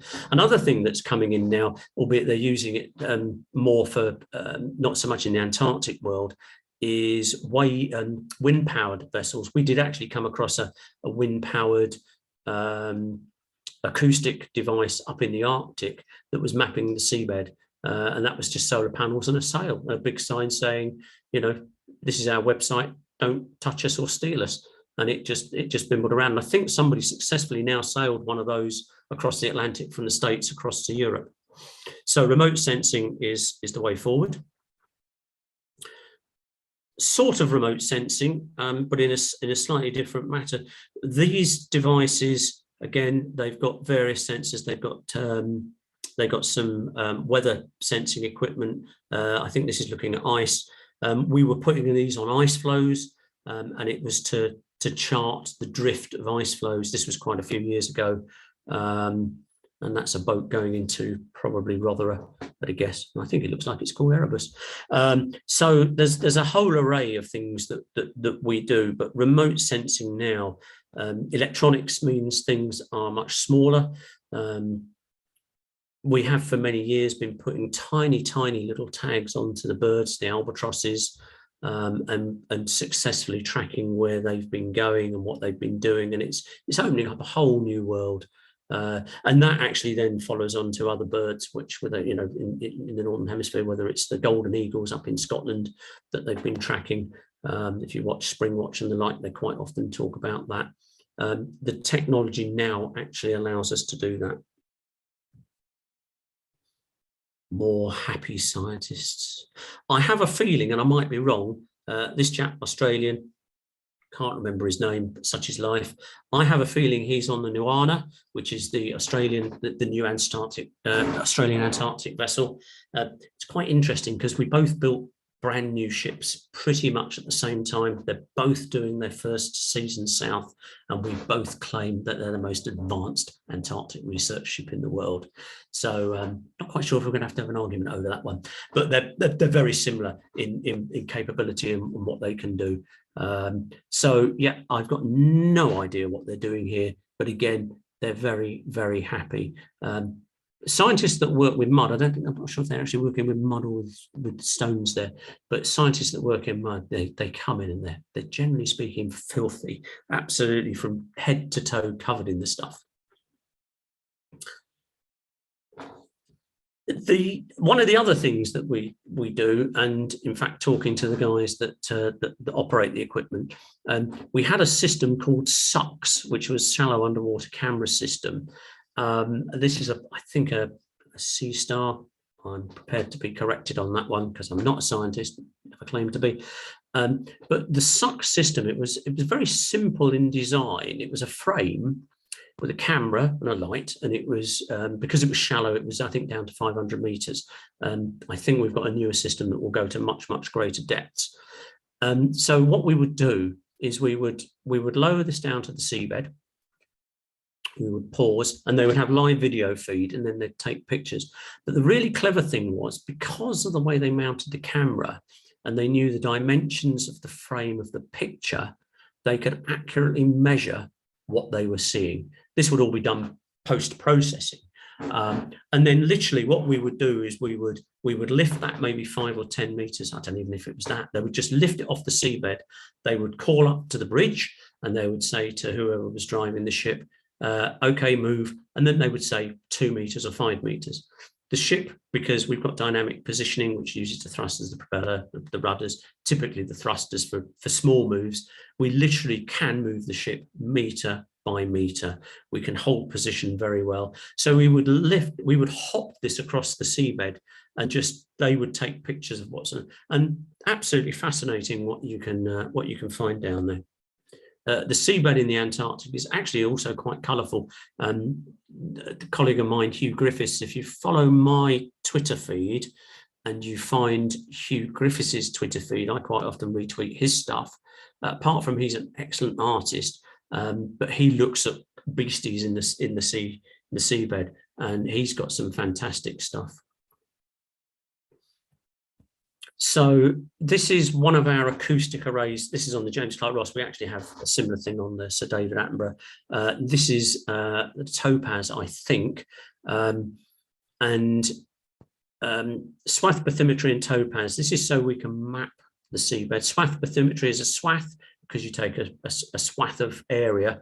The more water there is, the wider it is. It's a bit like if you have a torch and you hold it to your desk, and then as you pull it away, the beam grows larger.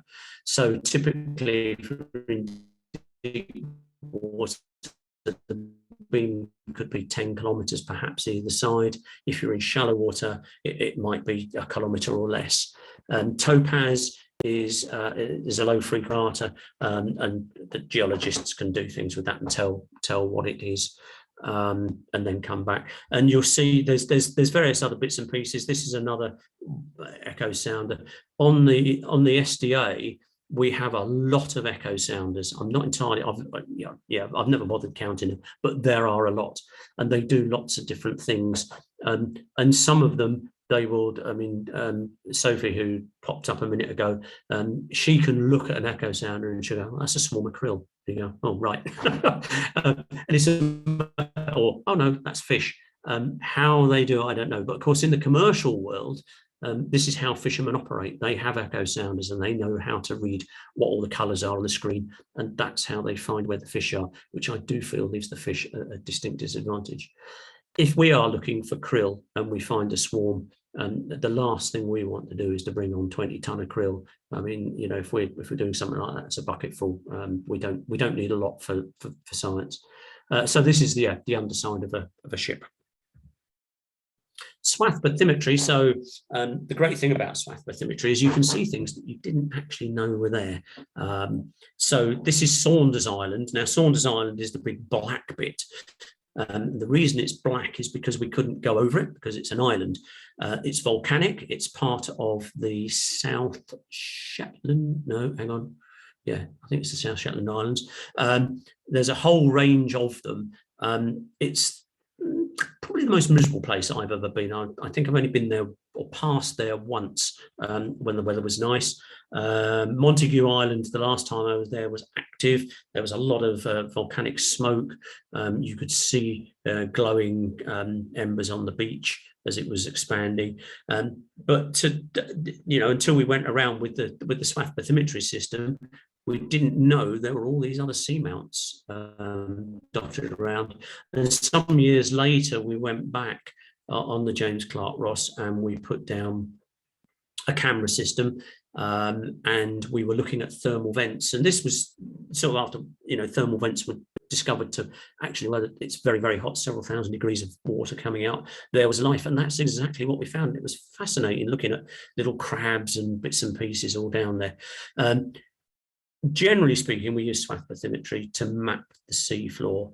And I think, I might be wrong in saying this, I think Mars is probably better mapped than the seafloor of Earth.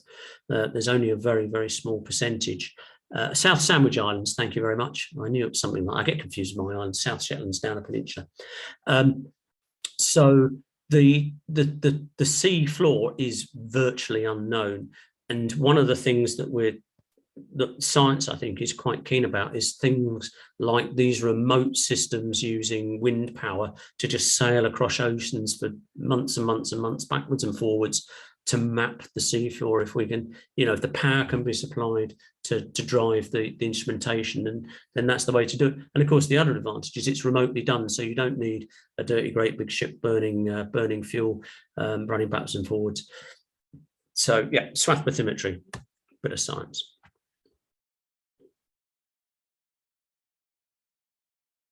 On the right is a 10-ounce cup, polystyrene cup, and on the left is another almost identical 10-ounce, almost identical drawing 10-ounce polystyrene cup. One of the things that the scientists occasionally do is, if we're chucking a package in the water, is they'll get something like this. They'll decorate it, they'll mark it with the number of the cruise or whatever. You then put it in a sock. That's quite important. Tie that to the frame, drop it over the wall. As long as that's not going to interfere with the science, depends what work you're doing. Some work you can't do that with. And it doesn't have to go down far. Now, polystyrene, for those that don't know, is lots of little bits of stuff with a lot of air between, and it's the air that provides the insulation. So when you put it under pressure, all that air is squeezed out, and the thing that comes back is about the size, but a bit larger than a thimble, really, I suppose. But perfectly formed, and a nice memento to a science cruise. So I mentioned the Nuana, the Australian ship. So she's on the left. She is slightly larger than us. She carries a few more people. Difference being her helidecks at the back end, our helidecks at the front end. But yeah, there are similarities. The lovely thing is that one of the captains on there is a Falkland Islander. He's an ex-Bass second mate. He when he started with Bass, I think he started on the Bransfield. He was a deck boy. When we used to have a deck boy would be an apprentice, then became an AB, then went off to college, third mate, second mate. He then left science, worked in the commercial world in Australia. And then the role came up for master for this, and he applied for it. And a very, very capable seafarer. I'm delighted to say that Paul got the job, which is nice because throughout the build of the two ships, we've both he and I have kept in touch, discussing the builds, which is interesting to see how other people do it. We ask questions, why did you do this, or why did you do that? What do you think is the best way for this? And do you think red is the best color? So yeah, there's lots of reasons. And because of that contact, we knew we were going to be meeting up in the English Channel very briefly. We mentioned it to people in the office and they all thought it was a jolly good idea. So I'm flying the drone here to get some drone shots. They had an aircraft come out to take some PR shots, and all in all, it was very good. We had a lovely day, and she's she seems to be a fine vessel. And just the other day, yesterday, the day before, she went into the ice for the first time, and is headed to one of their 3 bases, I think, to do their relief. It's not everybody can say they've got a Rolls-Royce. But yeah, we have the Rolls-Royce logo on the wheel. So this is the steering wheel, which we don't use as a general rule. Pilotage, so that's going in and out of port. Sometimes we'll have somebody on the wheel and the pilot will say port 10, starboard 10, or to steer a specific course. Most of the steering is on autopilot. Even in ice conditions, we can use autopilot because there's normally plenty of time, and you just do an adjustment of a few degrees to work your way through the ice. The two chairs, the chair on the right will be the officer of the watch chair, i.e. he's the one that drives, because if you look here, there's a series of controls, and over here, and these control the thrusters, the rudder, and the props. We have twin prop. We've got 4 thrusters, 2 rudders. The seat here would be possibly for the watchkeeper. So the watchkeeper is a sailor who comes up for the 4-hour watch and assists. The chances are actually that the watchkeepers, and 9 times out of 10 actually, both are on their feet. But to actually drive the ship, if you're physically driving the ship, you have to be in this forward position. You can do it standing up or sitting down. Then you've got a keyboard pops up from both sides depending on what you're controlling. One will do radar and things, the other will do the charting. Then above there's more monitors on that bridge than you can shake a stick at. They're all interlinked. You can show all sorts of things on them. So yeah, it's all very good. It's all nice and shiny. Yeah. Going back to the radio world, for the people, if there are any radio people still left, the most important part on the ship is the radio station. So a quick run through. We've got 2 HF sets. They're sailors. Or Thrain and Thrain, or Cobham, are all badged. Each HF set has an associated radio telex, and then we have an Inmarsat C system. The only clock on the bridge that is in GMT. Everything else is on local time. Normally when we're down south, we run GMT -3, which is what we call peninsular time. So yeah, that's the radio station, which is, yeah, it does what it's supposed to do, I think is the answer. Unfortunately, although there is no radio officer now per se, the deck officers, because of GMDSS, Global Maritime Distress Safety System, they've all got the radio tickets. I keep it, I look after it, I maintain it, do the regular checks on it, but most of my life is actually spent well away from the bridge. I could be in the galley playing with galley equipment. I often spend time behind a washing machine or a tumble dryer, and then there's my job is varied, which makes it a little bit more exciting. There's definitely nothing mundane.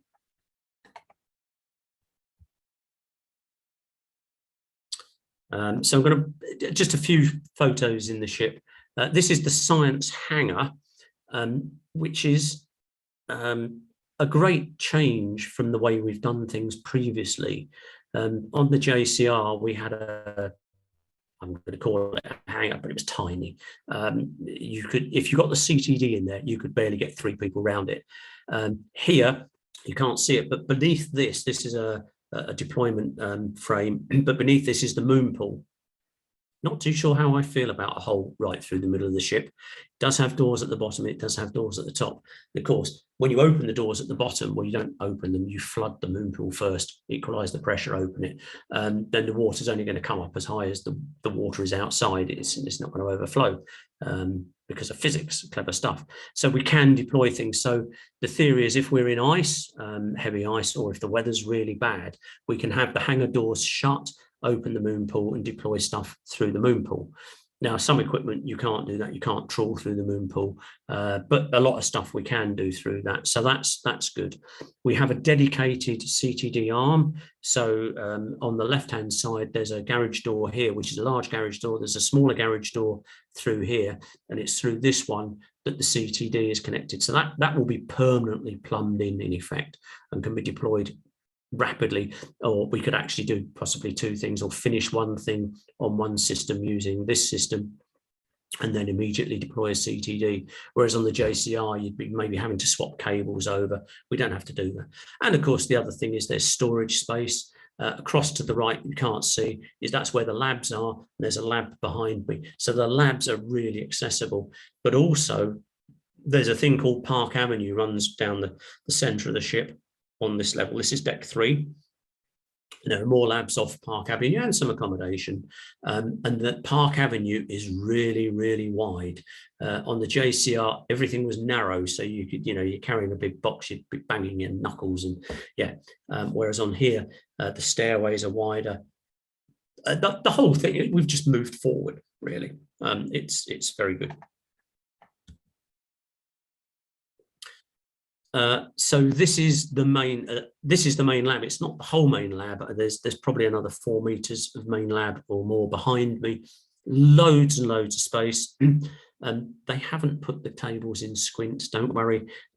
All of these things are moved around. They just happen to be there at the minute. You might just spot down here and here and here these little marks. These are securing points on the deck. So whether it's the tables that we're securing to the deck, or a scientist, he brings a big thing and on a pallet truck and he wheels it in, we can bolt it straight to the deck. The decks have a similar matrix system, which we can secure things to, whether that's a container or a piece of science kit, or whatever. We can do that. Very, very versatile. You'll notice, so there are portholes here. The science cabins have portholes. The crew cabins actually have a window, but the portholes you can't open. They are fixed. They do have metal storm ports.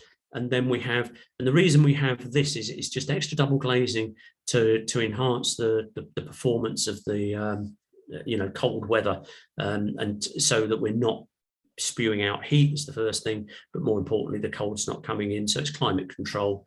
There are only 2 windows on the whole ship that can be opened, and both of those are on the bridge wings, and that's so when we're coming into port, perhaps recovering a mooring, if the captain wants to have a really good look over the side, he can open the window and stick his head out.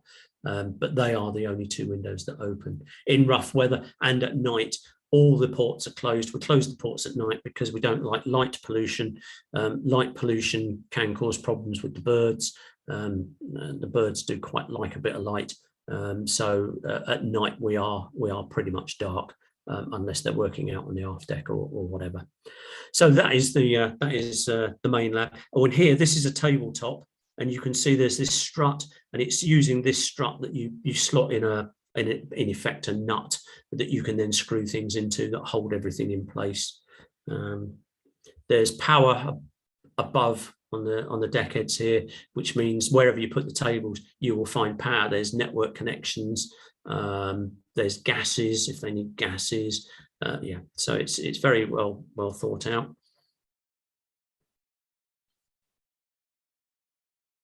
This is the clean lab, which I believe is for metal-free.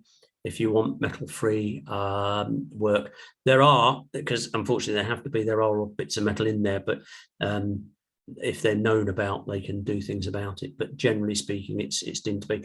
And this is a water bottle. Again, this is a really good system, which we didn't have on the JCR.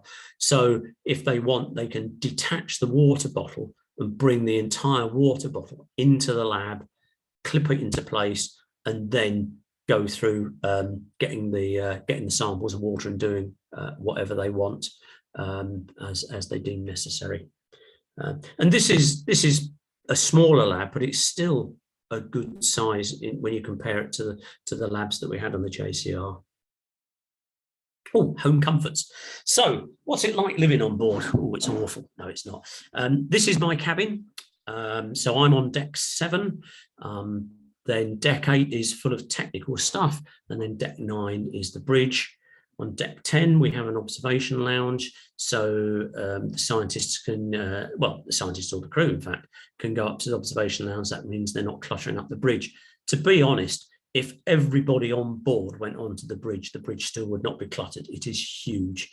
I often jokingly say there's a time zone change from one end to the other. There's a lot of space up there.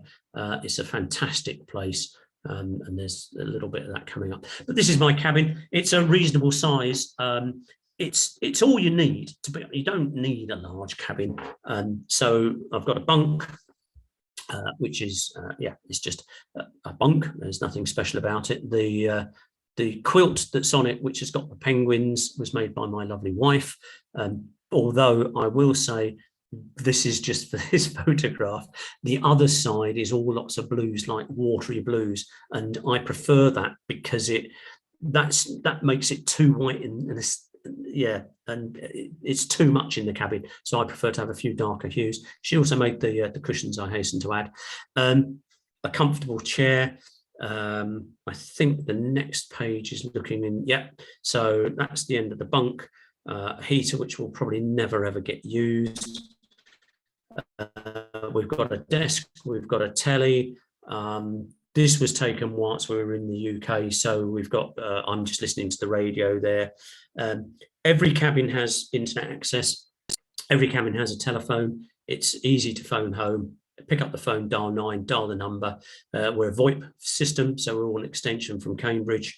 And compared to when it used to be £6.10 a minute to make a telephone call home, it's saying my internet connection is unstable. I'm just going to assume that it's still working. I have no control over that.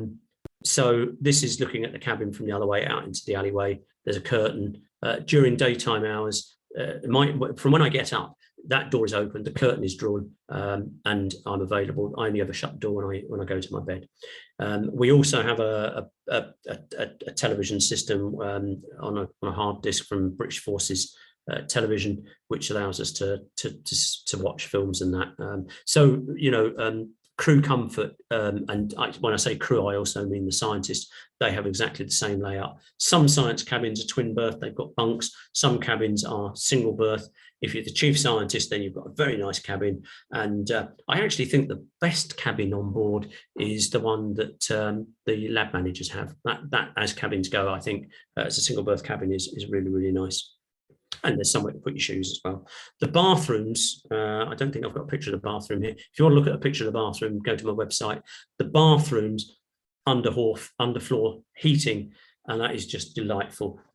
Had that on the Shackleton, and if you've been out and it's been cold and you can just stand in your bathroom to warm up, which is great.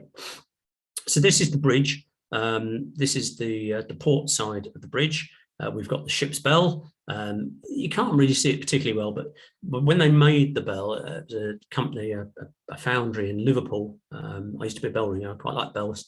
But one of the things they did was that the thing that it's hung on is a penguin, and it's beautiful. And typically this bell, the only time, well, I ring it every time I pass it, just because I can, and it annoys the drivers. My excuse is I'm just making sure I haven't fallen asleep. But no, the bell, typically, I think really the only time it will get used will be for New Year, when we ring in the new, we'll ring out the old and ring in the new. So the oldest person on the ship will ring out the old year, and the youngest person ship traditionally will ring in the new year.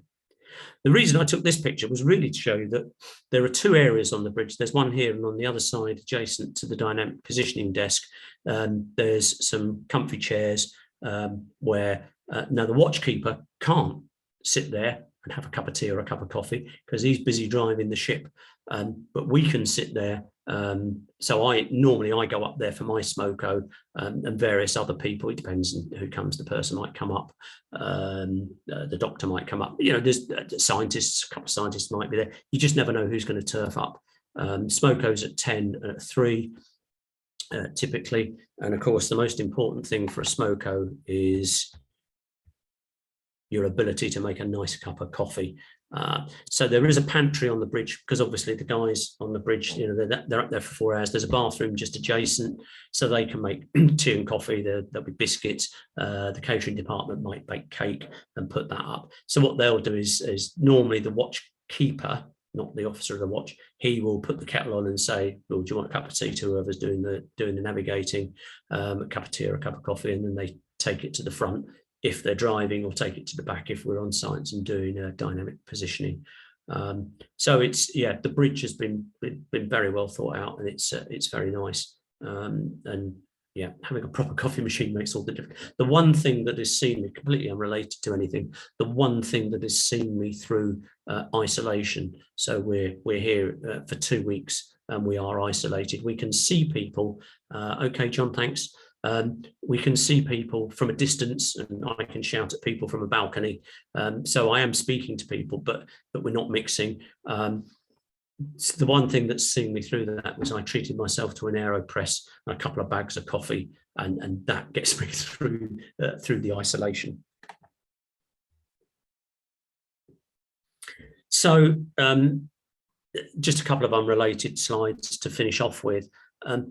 We do a lot of onboard training.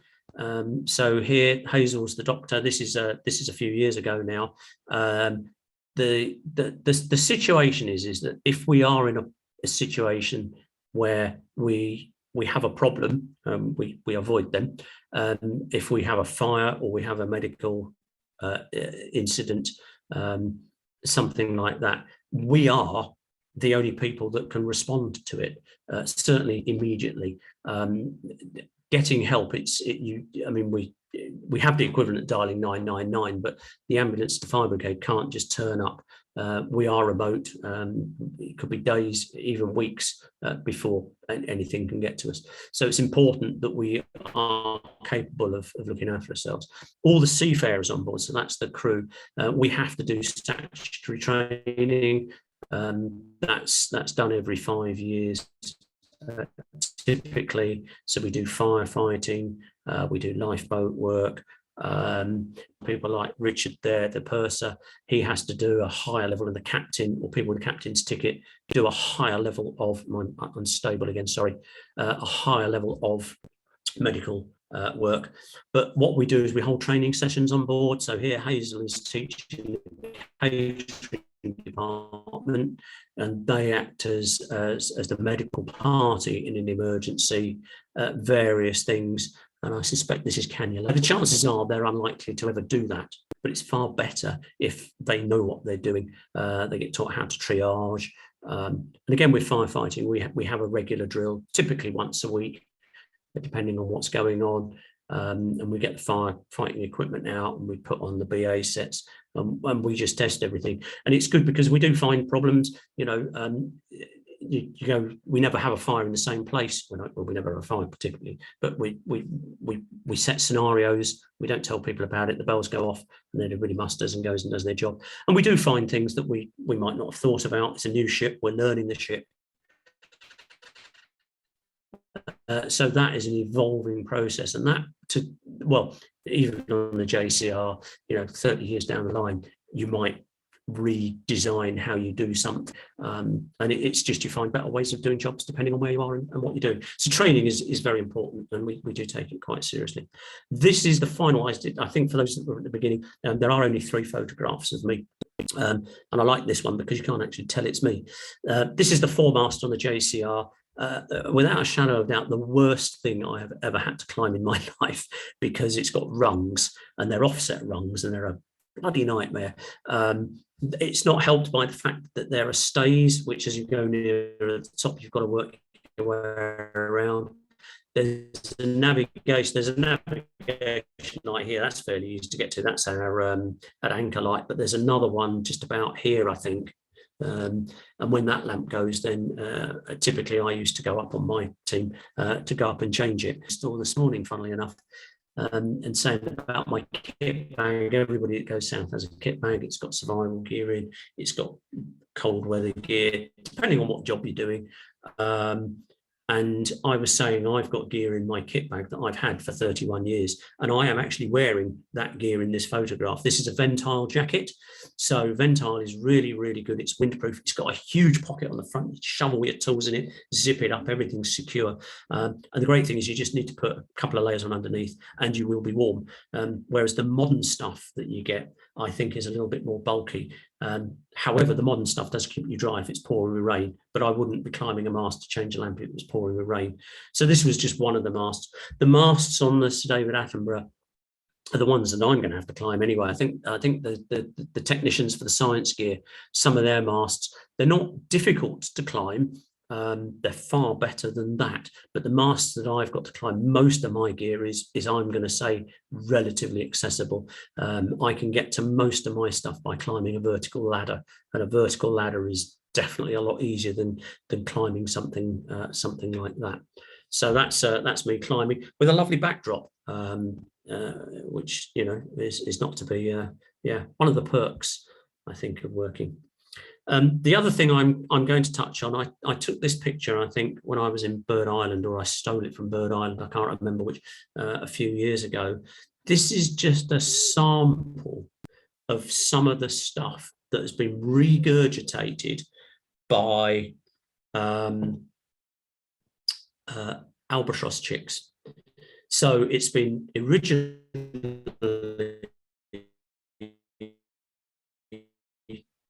ingested mouth to mouth,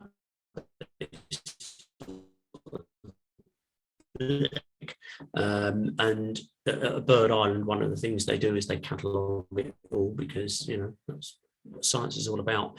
And this is just some of the stuff that they found, which is it's horrendous. I mean, there's a gun cartridge there. That's a shotgun cartridge or something similar. We are now finding, the scientists that I sail with, they are picking up microplastics in the Southern Ocean, and that, I think, is only in recent years. I wouldn't like to say what, but so microplastics are beginning to get everywhere, really, and hopefully things will change in the years to come, and we will improve the way we do things. So we're almost there now, and it would be rude not to include some polar bear pictures. We'll go to the Arctic. I like the Arctic. The Arctic's. I've seen a couple of seals. I will be honest, I did see a blue whale, but generally speaking, the things you see is like seagulls, or certainly where we went. But when you get into the ice, you will see polar bears. So we've got a mother adult here and 2 cubs. They are huge. They spend all their time sniffing. This is how they find their prey, and you do not want to go anywhere near them. They are just, wonderful, wonderful creatures. There we go. They swim remarkably well. I'm not sure everybody realizes that. We actually followed one for and I'm going to say from a considerable distance. We were not putting any pressure on it to go anywhere, and it just swam and swam and swam. They're very well adapted to the water. So that is the end of the slideshow. The links here. So that's my website, which I'm trying to do some work on. I don't know whether I'm going to be able to do it. It's all to do with the publishing is difficult.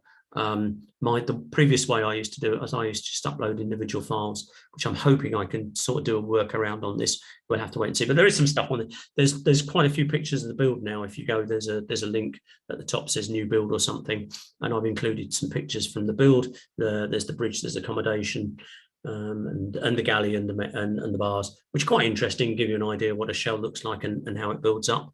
For those of you that haven't followed me on Twitter, I am on Twitter. That's a very easy way for me to just pop out a picture and a little bit of a description, let you know how we're getting on. And then for those of you that like, and I'm all sorts of photography, from tango dancing in Argentina, I kid you not, to Antarctic or seafarer tattoos. Richard has a fantastic website. He's a great photographer, and I would strongly recommend. He's far better than me. He's got far better equipment than me, I hasten to add. So I would sort of recommend going to him. Now, what I'm going to try and do, but I'm not entirely sure how to do this. If you bear with me for a second, I'm going to stop the recording. Is the first thing I'm going to do.